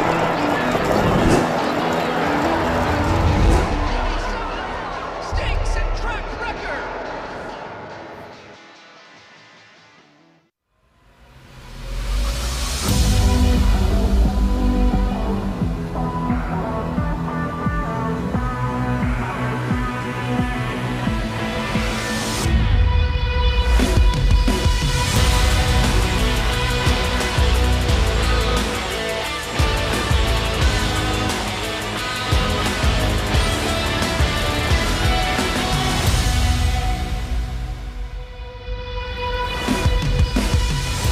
There's a look at odds on Mr. Mamba. He left the Hoosier State last week, shows up to Woodbine Mohawk Park, and kept up his winning ways, winning his Pepsi North America Cup elimination in 1:48.2. There's trainer Melanie Wren. James McDonald will drive. Right beside him is Sweet Lovin' Lou, the other elimination winner, and he had a powerful first up performance to capture his elim. James McDonald also drove him. Scott Ziron in the bike tonight for Dan Legacy. And of course, the horse that everybody's come to see this evening, that is Bo Jangles. Bo Jangles suffered the first loss of his racing career a week ago. He started off 15 for 15, but hey, all the champs seem to take a loss every once in a while. It just matters when you take that loss. Tonight, $1 million on the line as he looks to rebound for trainer Dr. Ian Moore and driver Bob McClure. Welcome in, everyone, to Woodbine Mohawk Park on a beautiful mid-June evening. It doesn't get any better than this. One of the best nights on the racing calendar, and we're happy to have you as Prime Time Racing is live from the Pepsi North America Cup. Mark McKelvey and Greg Blanchard. And Greg, I was talking to a few people on my way in tonight. There was a buzz in the air. It's got that big fight feel, so to speak, as we inch closer towards tonight's $1 million race. Yeah, the only thing that we could complain about at all, Mark, was the wind earlier tonight, and even that has died down. So I think we're going to see some real fireworks here tonight. Yeah, it's a big game, big race atmosphere here tonight, and we have got the big horses to go with it. Let's take a look at the field for the 43rd Pepsi North America Cup. $1 million on the line in this Grade 1 event. A rich history does the Pepsi North America Cup when you think about winners like Jate Lobel, Rock and Roll Hanover, Captain Treacherous. Last year it was Blueprint in a record time. There's your field of 10. All eyes on the 3-4-5. Odds on Mr. Mamba, Sweet Lovin' Lou, and Bo Jangles. But don't forget Brandon Boulevard. He's a top contender, trying to become the first post-10 winner ever. Yeah, and if anybody could do it, it is Dexter Dunn. I can tell you, Dexter already has 4 wins under his belt tonight, a couple of stakes wins, just captured the free-for-all pace here moments ago, the Mohawk Gold Cup, and he's done it here before from outside post positions, including a couple of times this evening, and he's got the horse to do it. It feels like Dexter Dunn has won everything when it comes to the big races in the sport, except the Hambletonian and the Pepsi North America Cup. Well, he has a chance to get his first cup title here this evening. He's got the hot hands. It is a hot night in Campbellville, and we've got more members of our broadcast team to introduce as we send things over to Jamie McDonald. Welcome inside the paddock. I'm Jamie McDonald, and here with John Rallis. I get to do pre-race interviews. John gets to be in the happiest place on earth today, the winner's circle. John, what do you most look forward to tonight? You know, the instant reaction we're going to get in the, happy connections. Obviously, along with the winner's circle, I'm going to be talking to drivers before they make their way to the winner's circle. So obviously, this is a big night of racing. We've already had some great performances. We're in store for a couple more, I think. And it's just a great night of racing. And how could you not be excited about this year's edition of the Pepsi North America Cup? Of course, we have some big names in the NA Cup, and we look forward to seeing them. But before that, we have the fillies. Yeah, Lua Deepa and Be Perfect BG, they were both sensational in their elimination victories a week ago. Perfect Thought also won the elimination. We can't forget about her, but Lua Deepa, a Dan Patch Award winner, has never gotten beat here in Canada. She's going to look to keep her undefeated streak alive here on Canadian soil. But Be Perfect BG, she's never lost in her career. This is going to be a big step up to date. Well, we both look forward to catching up with the connections tonight. Thanks so much, Jamie and John. Looking forward to the comments that we'll pick up over the course of tonight's broadcast. Before we get to the Pepsi North America Cup, we have another Grade 1 race on this stellar $2.5 million program. It is the Fan Hanover for 3-year-old pacing fillies. And what a field it is. You know, the Pepsi NA Cup, rightly so, gets all of the attention with the big $1 million purse, the Glamour Boys in action. But I can tell you, this field tonight does not take a back seat. In fact, I think it's a better pound-for-pound overall race when you look at the talent and how competitive they are. And you've got a couple of superstars in Luadipa and Be Perfect BG. Talented group of fillies that'll be stepping out onto the track to clash for $420,000 in the Fan Hanover. We'll meet the field when they come onto the track, get you set for this big Grade 1 when we return. You're watching Primetime Racing at the 2026 Pepsi North America Cup.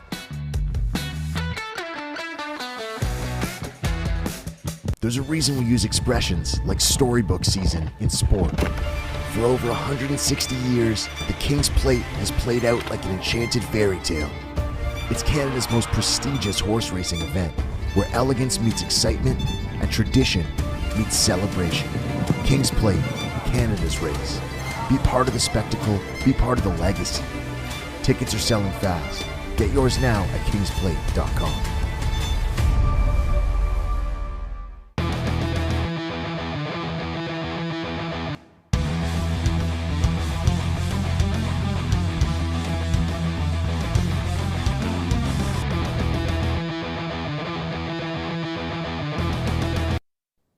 Whether it's at the rink or at the racetrack, Bet365 has something for everyone. Download the app and bet on today's races. Canadians deserve maximum vacation value. We are Sunwing's Financial Network. We're practically superheroes. Aren't we just really good travel advisors? The best travel advisors. These value metrics are incroyable. Incredibly incroyable.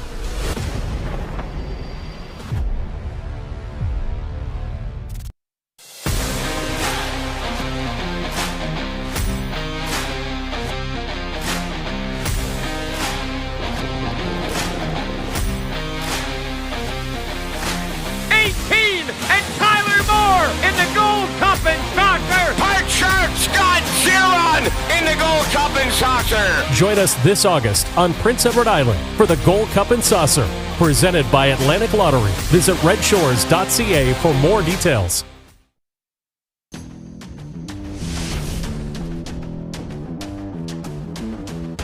Longfellow with a bold move is closing in. Legal notice, Walton Hanover. Legal notice, holding on.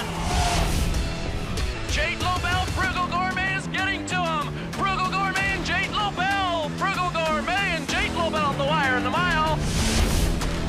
Goalie Jeff's been out for a long time now. He's driving in. Rocky Bogart on the far outside. Kentucky Spur. In between pacers, goalie Jeff, one final surge. Kentucky Spur, goalie Jeff reaching up. Here we are.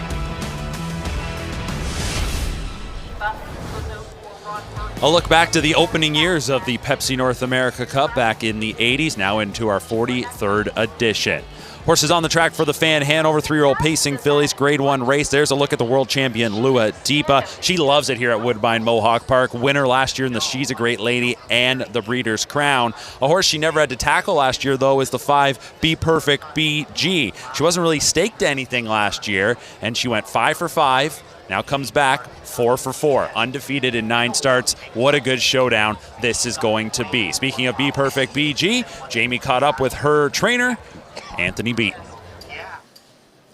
Anthony Beaton joins us now, sending out his starter, Be Perfect BG, and that's exactly what she's been for you guys. Just tell us about your filly, especially going from that 2-year-old season to the 3-year-old season now.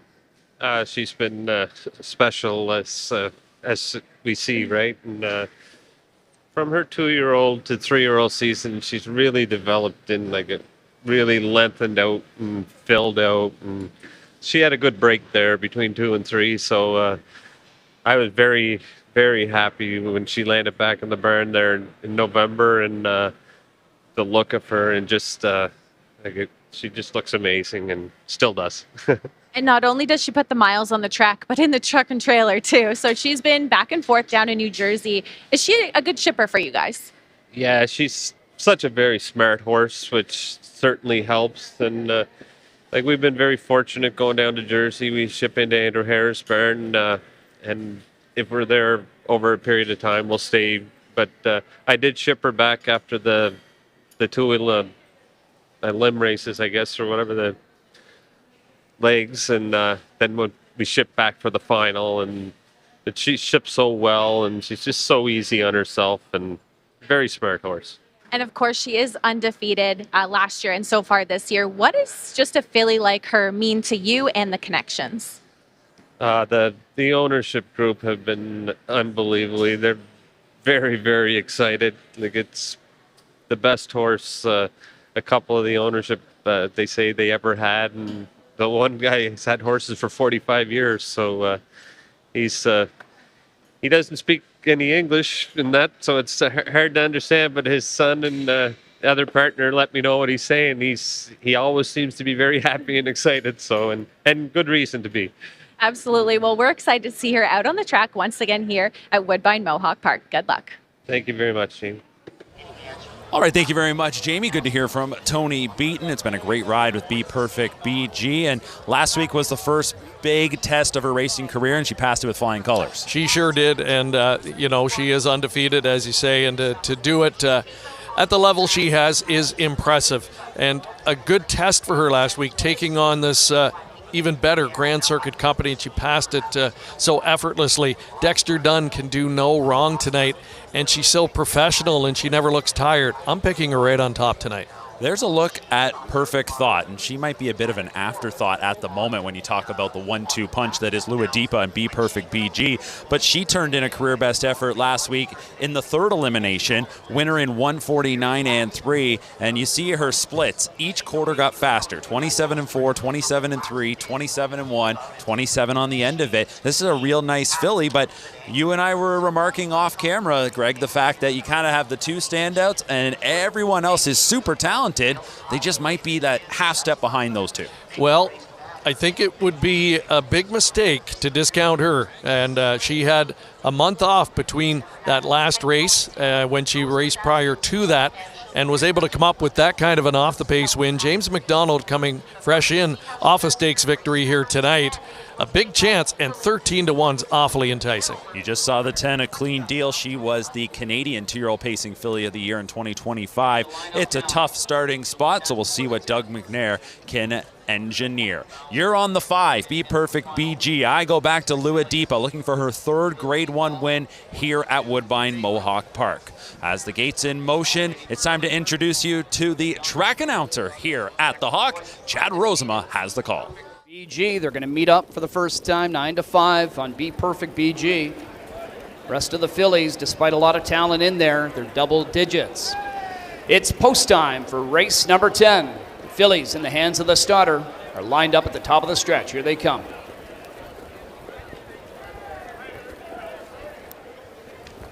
Gate picks up speed at the start, and away they go. They're off in the Fan Hanover final. Be Perfect BG, Lua Deepa, Easy Station, and also Dea put into the early mix. There's Sangria Summer from the inside of the top 5. Then it's Perfect Thought. Back to Lavender Sealster, Gentili from off the pace. The last pair, Gallon, a clean deal. Into the opening turn, Lua Deepa inside, Be Perfect BG on the outside, getting stretched out to clear. Quarter reached in 26-3, and Be Perfect BG not by yet. She'll now take over in the backstretch, but Lua Deepa stretched her to get there. She's in second, Easy Station third, Sangria Summer fourth, Dea's fifth. Then Perfect Thought, being followed by Lavender Sealster, starting up Gentili, then Gala, and another 3 to a clean deal. Be Perfect BG leads just over a length in front of Lua Deepa. And they're to the half now, and it's Be Perfect BG. They're in 54-2. Luadipa floated up to be the second choice. She is second right now. Perfect Thought. First over, third inside, fourth for Easy Station. Jen Tilley getting towed into a nice trip. She's second over. She takes over fourth now. Third over is Gala. To the inside shuffled Sangria Summer. A Clean Deal's picked up a couple of positions. Next to last is Dea and trailing Lavender Sealster. B Perfect BG with the lead to 3/4 in 1:21 and 2. And she turns for home with her perfect record on the line. It's B Perfect BG on top. Perfect Thought outside. Luadipa and Ren rouses her up the inside here. B Perfect BG and Luadipa with a stretch battle over the final 8. B Perfect BG or Luadipa on the inside. Two great fillies right down to the line, but it's Luadipa to come out on top in the Van Hanover final. Be Perfect BG, great in defeat to be second. 1:48 and 1. That's a new stakes track Canadian record. Luadipa. That's exactly what we hoped for, was the duel between Luadipa and Be Perfect BG, and they go toe-to-toe right down to the wire. Luadipa at the inside. Mark, it doesn't get any better than that, and we talked about it. Coming in, you had what could be a marquee matchup, and it was. And look at that, the elimination winners from a week ago right there in a 1-2-3 finish. And what a performance from all three of them. Take nothing away from Be Perfect BG. She did the road work. Luadipa needed every inch of this 1,100-foot-long home stretch to win. And Perfect Thought, what an effort from her. First up against those two great fillies, and to be right there lapped on with them. It's going to be fun to watch this division the rest of the season. I want to see these fillies square off again, and hopefully we get to see it again soon. But for now, the Van Hanover goes to Luadipa. Her third Grade 1 win right here at Woodbine Mohawk Park. She captured the She's a Great Lady and the Breeders' Crown at 2. Now she's won the Van Hanover at 3. And oh, by the way, it's a track and stakes record time. Ronnie Wren Jr., he's going to love NA Cup night. He won last year with Blueprint, and now tonight, he has won the Van Hanover with Luadipa. We'll be back with Winner Circle Reaction. Expressions like storybook season in sport. For over 160 years, the King's Plate has played out like an enchanted fairy tale. It's Canada's most prestigious horse racing event, where elegance meets excitement and tradition meets celebration. King's Plate, Canada's race. Be part of the spectacle, be part of the legacy. Tickets are selling fast. Get yours now at kingsplate.com.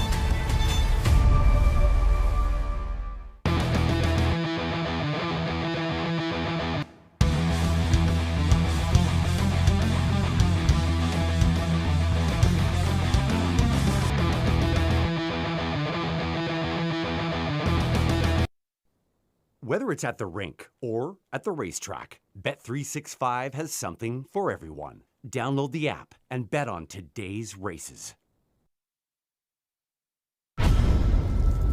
Canadians deserve maximum vacation value. We are Sunwing's Financial Network. We're practically superheroes. Aren't we just really good travel advisors? The best travel advisors. These value metrics are incroyable.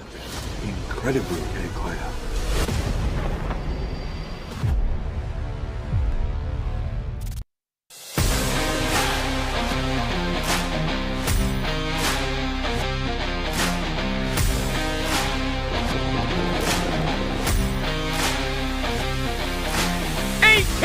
And Tyler Moore in the Gold Cup and Saucer. Archer Scott Giron in the Gold Cup and Saucer. Join us this August on Prince Edward Island for the Gold Cup and Saucer, presented by Atlantic Lottery. Visit redshores.ca for more details.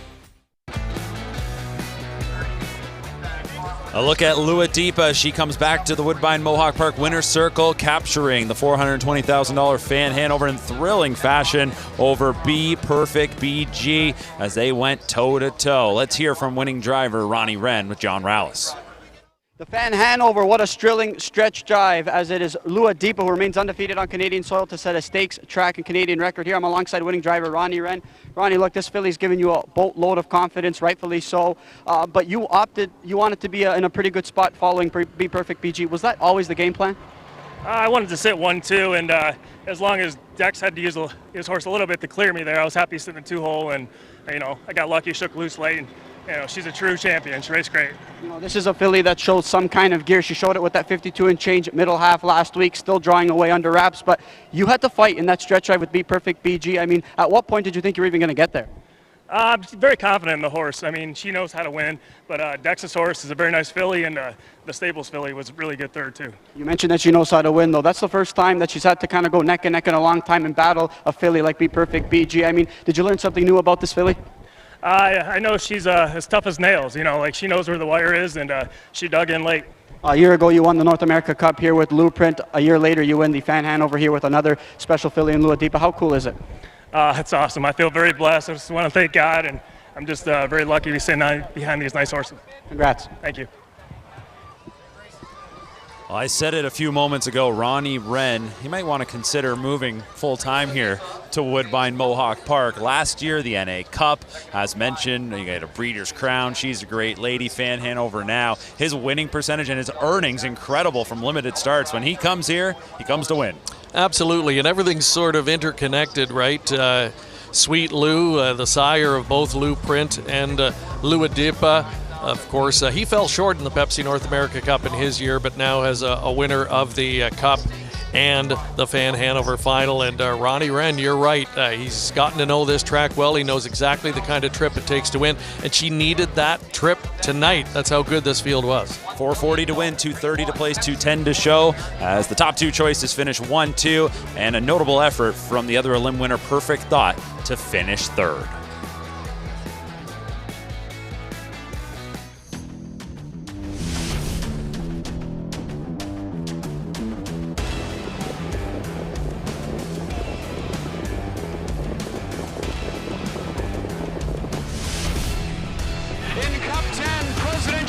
Showing a late lead. Presidential Ball wins Cup 10 for Ron Waples. Outside from second, and here he comes. Cam's Card Shark is going to get late racing room, and he has collared and overtaken Pacific Rocket and will score a decisive victory by a length in Cup 11. A rich, rich history. The Pepsi North America Cup and Cup 43 is now just moments away. $1 million on the line, and this is one of the most anticipated additions in recent memory, in large part due to the incredible run Bojangles had at 2. When he won the Breeders' Crown in October, we all circled the date for Pepsi North America Cup 2026. Time to meet the field of 10 for the big dance.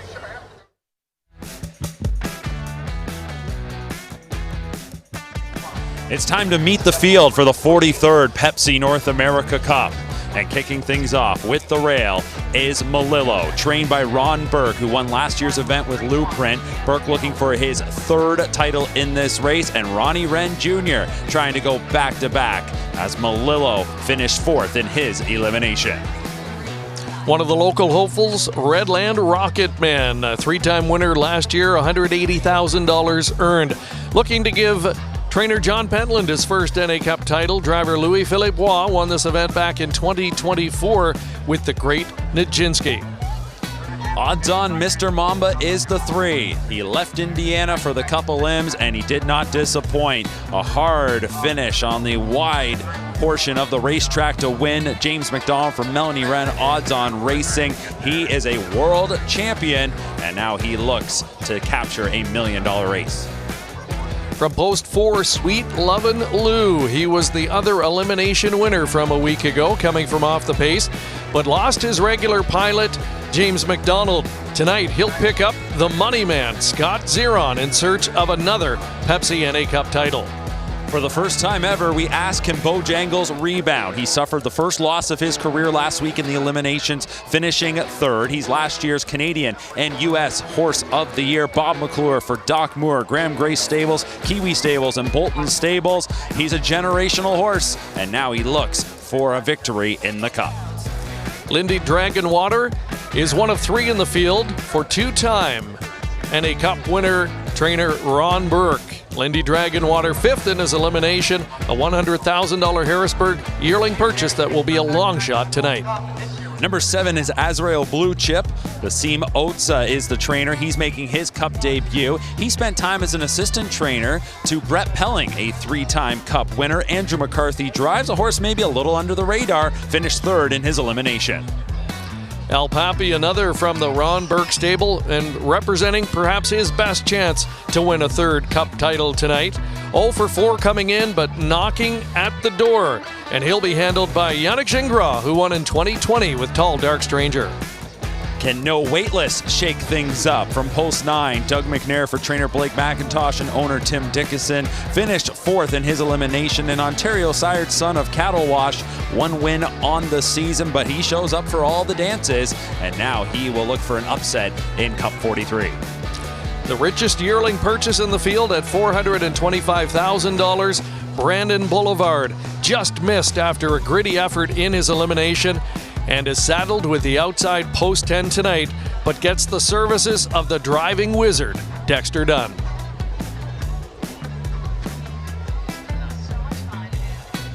An incredible field for the 43rd Pepsi North America Cup. It is stacked, and you see right now the early odds, and Bojangles coming off the loss. He is the early favorite. And that surprises me, not that he's favored, but so heavily favored at this point in time. Will be interesting to see if he does drift up and odds on Mr. Mamba takes a little bit more support. So that tells me that very few have jumped off the Bojangles bandwagon after last weekend, including myself, but this is a big acid test for the champion. Also interesting, the 10 Brandon Boulevard, lower odds right now than a limb winner, Sweet Lovin' Lou. So we'll keep our eyes on the odds board as they continue to shake up as we inch towards post time for Cup 43. Let's go once again to Jamie McDonald. From homebreds to spending $425,000 on a yearling, we've got it all covered in this one race. It really does pose a question. Does yearling purchase price matter? These horses do not know their costs, but their connections know they're worth the world. Earlier this week, we caught up with the connections of Bojangles and odds on Mr. Mamba. And even wider odds on Mr. Mamba. Here's odds on Mr. Mamba and Brandon Boulevard in between. Brandon Boulevard are odds on Mr. Mamba. Brandon Boulevard are odds on Mr. Mamba, hitting the line together. Bojangles 3rd. Thank you for the win streak. Obviously we wanted to win, like, you know what I mean, that's what we came for, but I didn't know if it was quite doable just yet. You know, racing a lot of really nice horses, so I was hoping we could. Yeah, we had to work with him like a lot of them. He had some driving issues here and there, but he's been just a spectacular colt. He showed high speed. He's always went under the wire going forward. You know, a horse the way he was running out the other day, and you know, you don't see him in the picture, and all of a sudden the last 20 yards, he's changing a gear again, you know, and willing to go through that wire. So that probably separates him from the average horse. So Bo came out of this race really good. You often wonder about the confidence. Like, people think it might be crazy talking about a horse's confidence, but yeah, they do have confidence. There's no doubt about it. They know when they win and they know when they lose, but he had a couple of days off, and I jogged him Tuesday morning. Initially, I scrutinize him from head to toe every day when I'm with him, of course, and initially I thought, boy, you're a little quiet today, but when one stepped out on the track with him, he was fine then. So he's had a good week, trained Thursday, turned out and jogged this morning, and sharp shod on Thursday, ready to go for tonight. Now McClure pushes the button. He's on the move with Bojangles, and here comes Bo, past a half and 54-1. Well, we were disappointed, of course, last week, even though the horse raced super good any other night, but we all were expecting that it had come to an end sometime, from the owners all the way down to the barn staff and myself. So I guess the good part about it is maybe that's done last week, so now we're going into a new week. Maybe we can start a new streak then. Very easy going. Yeah, he's a pleasure. When he turns that speed on, and then he got another maybe gear, it's like he accelerates. You know, he pushes. He's got such drive behind, You know, he once he starts getting up in that head check and starts going, he's a driver, and I think that separates him for the speed right now. So here's Bojangles, post 5, center of the gate for Bojangles. You know, I came in here to the draw because everybody's calling me, and of course it would have looked very unsportsmanlike if I didn't come. We had to come. But on the other hand, every time I come to any draw, like it started back in Gold Cup and Saucer days in PEI, I seem to be bad luck. Like, I've never even won a free ticket playing a lottery game. So if I go to a draw, it's always bad. And I think this is the first time we've ever drawn inside of 8, other than the one time when we won an elimination, you know. So yeah, 5 is my lucky number, and I think that's a great spot for him. A couple of super talented animals getting set to be among the field of 10 for the Pepsi North America Cup. We're getting closer to post time. Don't go anywhere. The $1 million race is coming up soon.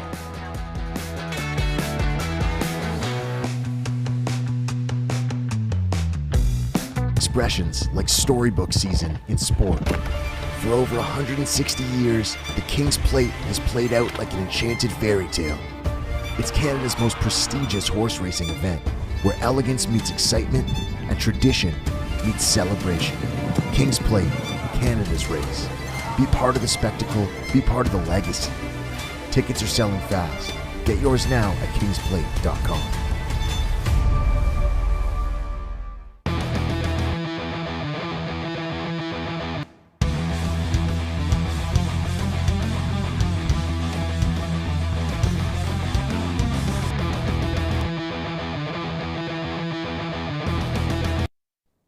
Whether it's at the rink or at the racetrack, Bet365 has something for everyone. Download the app and bet on today's races. Canadians deserve maximum vacation value. We are Sunwing's Financial Network. We're practically superheroes. Aren't we just really good travel advisors? The best travel advisors. These value metrics are incroyable. Incredibly incroyable.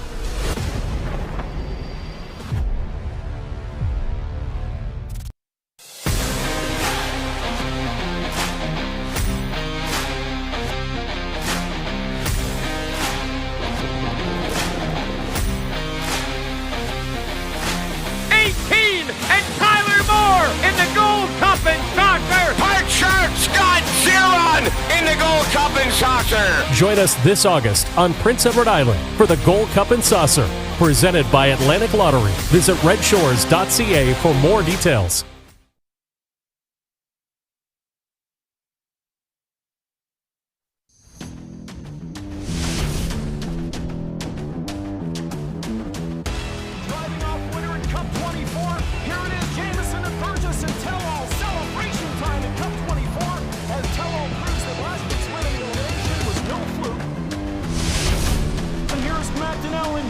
Some beach somewhere. He's big, he's strong, and he has got it going on. Some beach somewhere, and Paul Martinell by 4. Cup 25 to Canada's horse.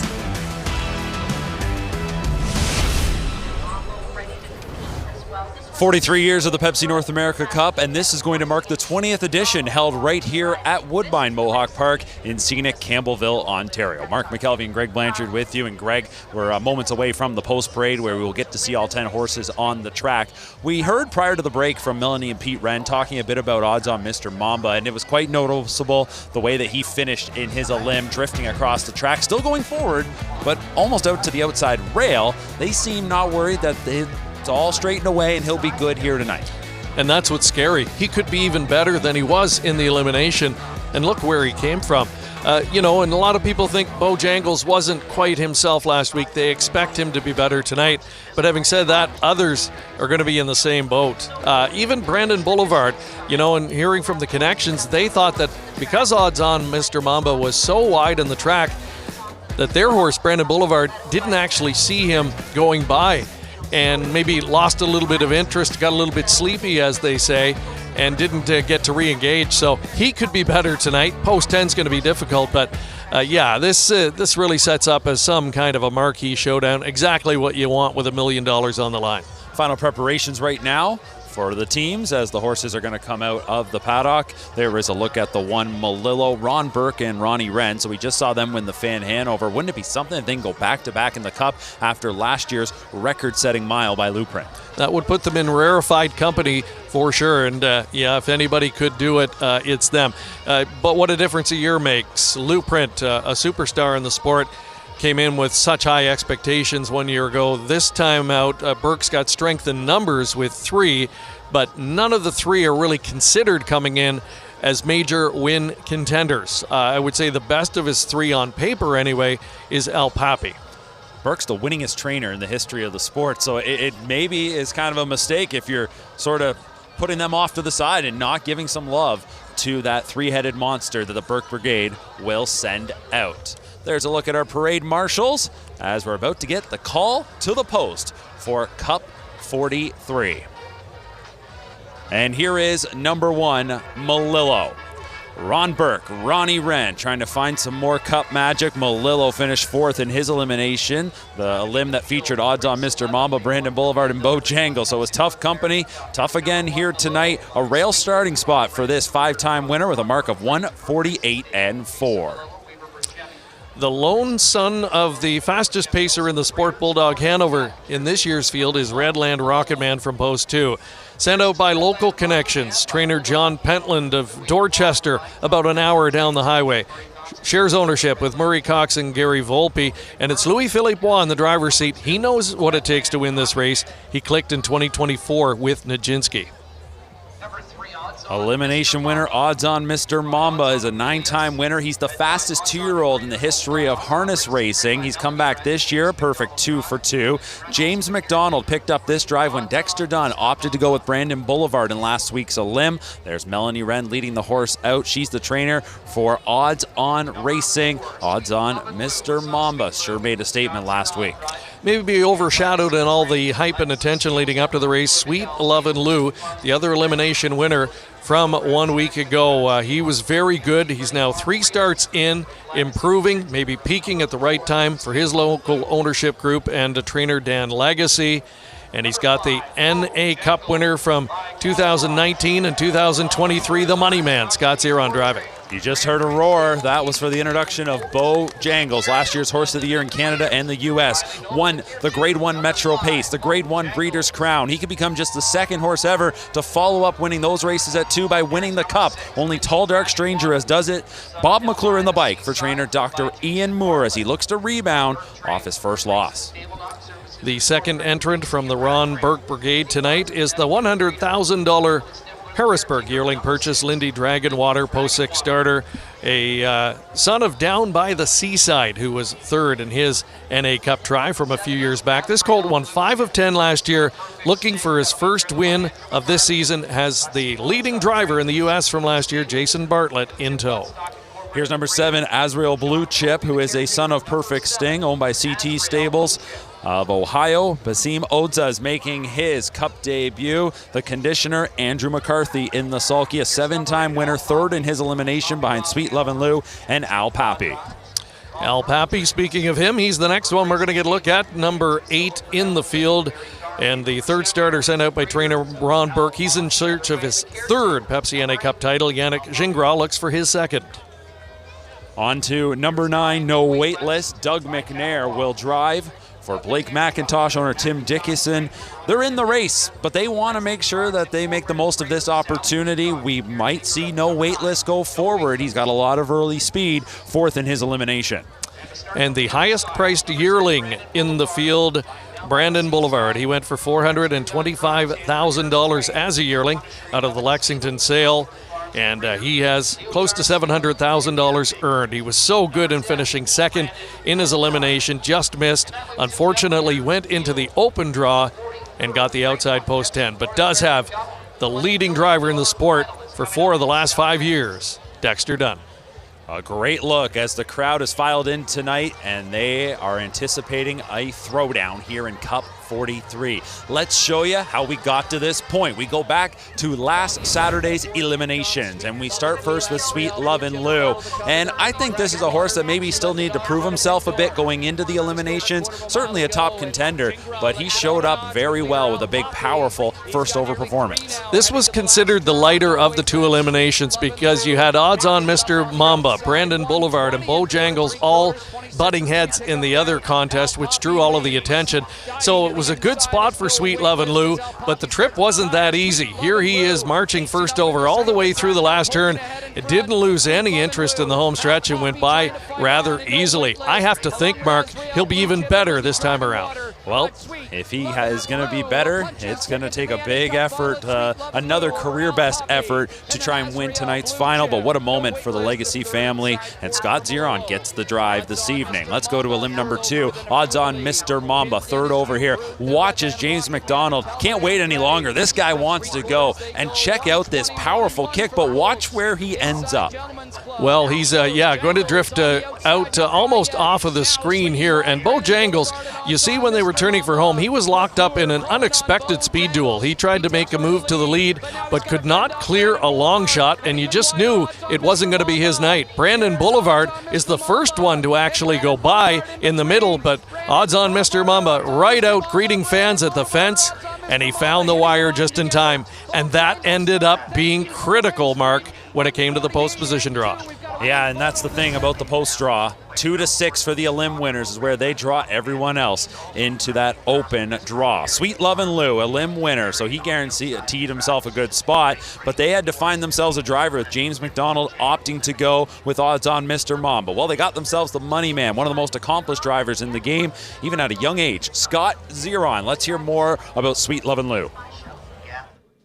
I'm here with Dan Legacy, the trainer and co-owner of Sweet Lovin' Lou. Now, of course, this is a family affair, as we see here all together. How has this horse changed, your involvement with your family in horse racing? It's good. I mean, it's enjoying when you get more success and we race ourselves and stuff. Sometimes it's tough racing with family, but it's good. And of course, you picked him out as a $70,000 yearling. What stood out to you about him? The Sweet Lou, I mean, they're a hot commodity, and then he's out of a beach mare, and I know some of the family, and they're lots of speed, so, and the $70,000 was an all right price. And of course, you get Scott Zeron in the bike. You've talked about how you like his driving style. What really stands out to you about him on the track, other than, his calmness?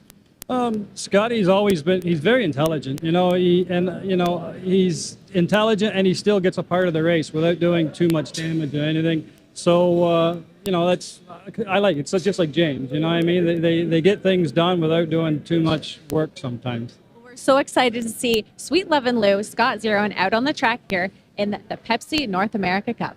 Thank you. All right, thanks so much, Jamie, and it's been a great week for Dan Legacy and the crew. And when the horses were coming out for the post parade, you saw some horses just coming with the caretaker and the trainer. You had Dan along with his 2 children walking out, so this is a night they're going to remember. But if they ever win this one, boy, oh boy, they'll be celebrating for quite some time. There's a look at odds on Mr. Mamba, and right now I'm looking at the betting board, and he is at 2 to 1. It is still Bojangles as a clear favorite, but my question is, are you surprised by that? And is a horse like Al Pappy one that we're sleeping on? Yeah, maybe. I would be shocked if Al Pappy were to jump up and win this race, but I think he will be a factor. He's got that gate speed, and as they say in a race like this, especially when you draw to the outside, there's no sense taking to the back because that is very likely where you're going to finish. So, and for a Brandon Boulevard, that's the unfortunate part because everybody who is inside is going to have the same idea. They want to try and get some early forward position in here, which could make it a bit of a cavalry charge. And the only horse that I'm really confident in the trip he's going to get is odds on Mr. Mamba. He's going to be coming from somewhere off the pace. We're going to leave it up to James McDonald to try and map out that winning trip. And if he's within range of anybody, I just don't know if they can hold him off. Will Melillo try to shoot from the inside? He's always got a lot of early speed, so I could see Ronnie Wren trying to really hold his ground and make sure he gets him into the upper mix. As we take a look now at Bo Jangles and Bob McClure, he is a calm, cool customer. He's another one of those drivers that doesn't let the moment get to him, but you have to think this was a night that he's been dreaming about since last October. No question. And, so some of that pressure maybe goes away. Tasting defeat last week, and for the Connections, they've got a week to try and have him better, and he's going to have to be, frankly, if he's going to win. The one thing I do like, he's right here across from us right now, Mark, and we're getting a good look at him. His demeanor, his body language, he looks good. He doesn't look washed out or anything, which I have seen him other nights show a little bit of lather before the race. So hopefully that's a good sign for him. And I think the one that, if we're going to say that we're sleeping on a little bit, getting a little bit of disrespect, the other elimination winner, Sweet Love and Lou at 7-1. 7-1 price, same price as the 10 Brandon Boulevard, 4-5 on Bojangles, 2-1 on odds on Mr. Mamba. One thing to note while we have a trainer making his Cup debut, and Azrael Blue Chips trainer Basim Odza, all the drivers in this race have competed in the Cup, and I think on paper this looks like one of those races where it really comes down to the drivers. They've got the talent in their hands, but they're going to have to try and manufacture that winning trip. This is a driver's race, in my opinion. I would agree wholeheartedly, and especially I think in the case of a Bojangles. That is going to be really the key. How is the race going to unfold for him? And Bob McClure has to have run several different scenarios through his head this past week and trying to figure that out, because what he wants to try and do, I think, is get some separation on a horse like Odds on Mr. Mamba somewhere in the mile, get enough ground on him turning for home, because like I said, if he's within range, he's got a deadly late kick that I'm not sure anyone in the field can match. The stakes record was set a year ago, 147-1 by Blueprint. A tad breezy still, but this is going to be such a throwdown, it wouldn't shock you if they threaten that track record. I agree. I thought wholeheartedly that if we had weather on our side tonight, they would set a new track record for the 3-year-old Colt Pacers. And you know what? It's died down a little bit here now, so who knows? Greg is going with Bojangles. I went with the 3 odds on Mr. Mamba. Whoever you're on, good luck. Buckle up. Here it is, Cup 43. We send things up to track announcer Chad Rosamond. Defeat, he's 4-5. Odds on Mr. Mamba, who did get by him last week, 2-1. Brandon Boulevard, also just past him. He's drawn the 10 hole, post 6, but in great hands with Dexter Dunn. And Sweet Love and Lou, the other limb winner, at 7-1. A field of 10 are all lined up. We're at the top of the stretch. Here they come.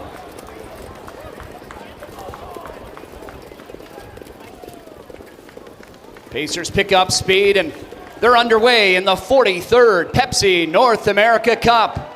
Leaving outside, no wait list, along with Al Poppy. Bojangles sizes them up in the center. Melillo from the rail. Brandon Boulevard into the top 5 from the 10 hole. Behind him, odds on Mr. Mamba to the inside. Redland Rocket Man.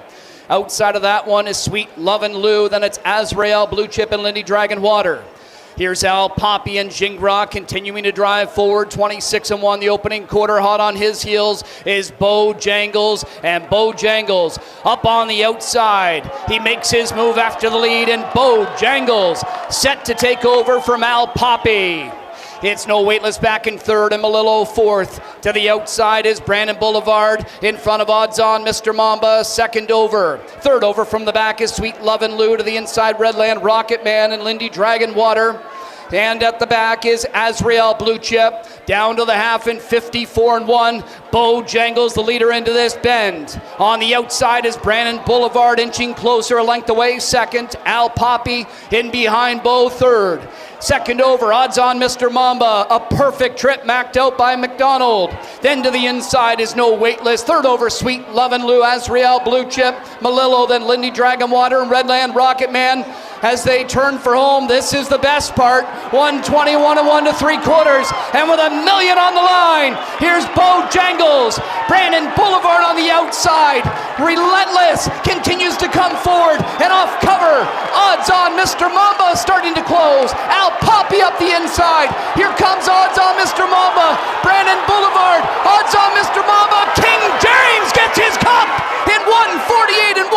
It's odds on Mr. Mamba, the Indiana sensation, up in the final strides.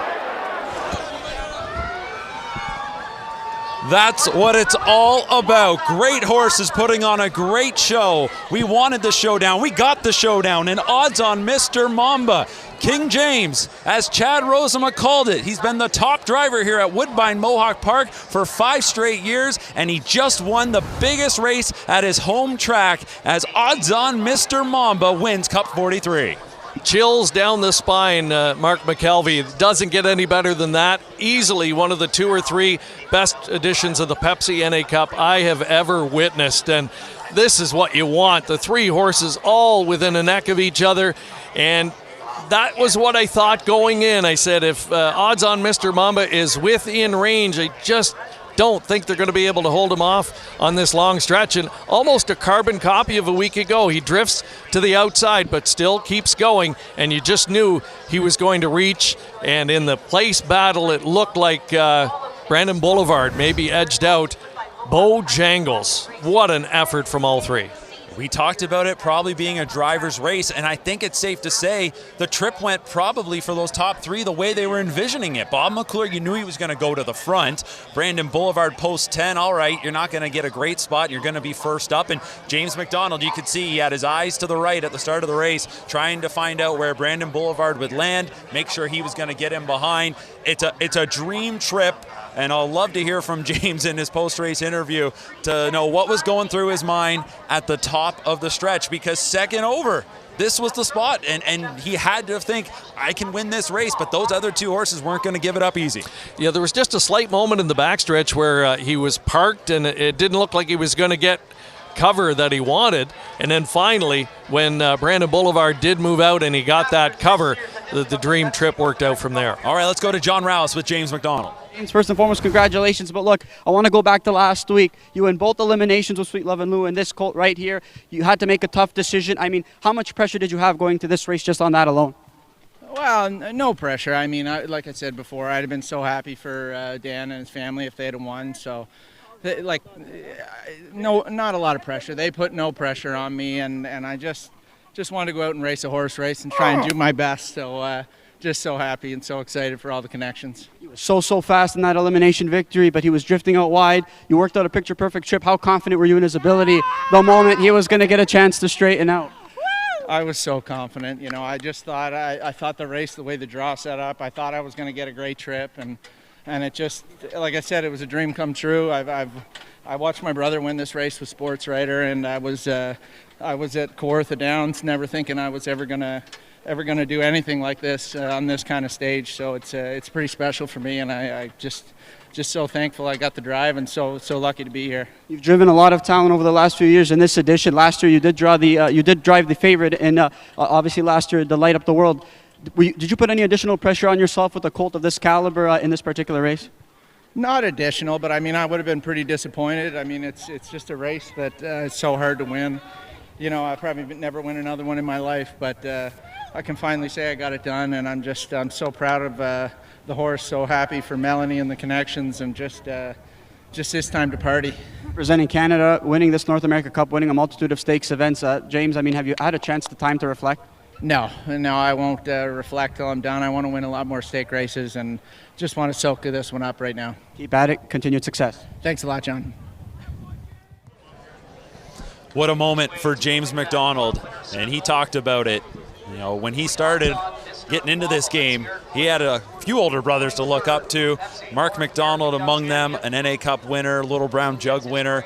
I mean, those were big shoes to fill. And James, well, he certainly filled them. He's been one of the best in the game for the last several years, but you need that signature win. And I think he got it right here, no doubt about it.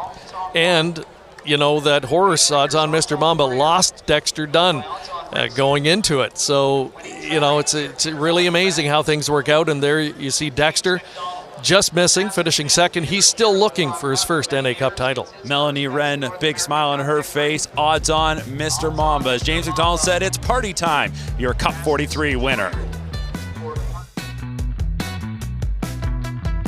Expressions like storybook season in sport. For over 160 years, the King's Plate has played out like an enchanted fairy tale. It's Canada's most prestigious horse racing event, where elegance meets excitement and tradition meets celebration. King's Plate, Canada's race. Be part of the spectacle, be part of the legacy. Tickets are selling fast. Get yours now at kingsplate.com.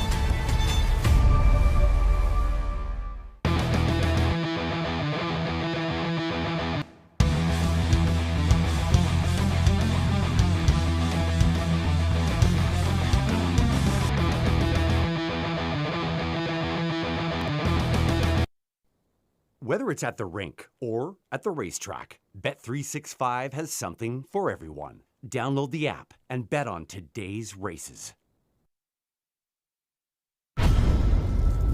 Canadians deserve maximum vacation value. We are Sunwing's Financial Network. We're practically superheroes. Aren't we just really good travel advisors? The best travel advisors. These value metrics are incroyable. Incredibly incroyable.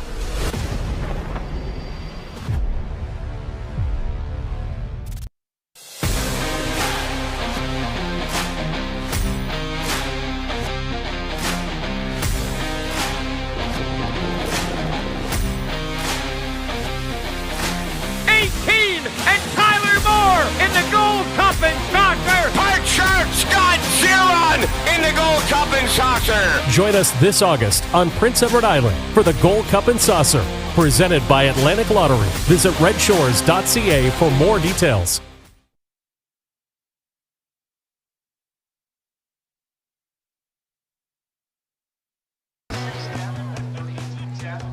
All smiles in the winner's circle with odds on Mr. Mamba, James McDonald, Melanie Wren, odds on racing, odds on Mr. Mamba. I think he had to prove some naysayers wrong when he won his Elim last week, and now there's no doubting him after winning Cup 43.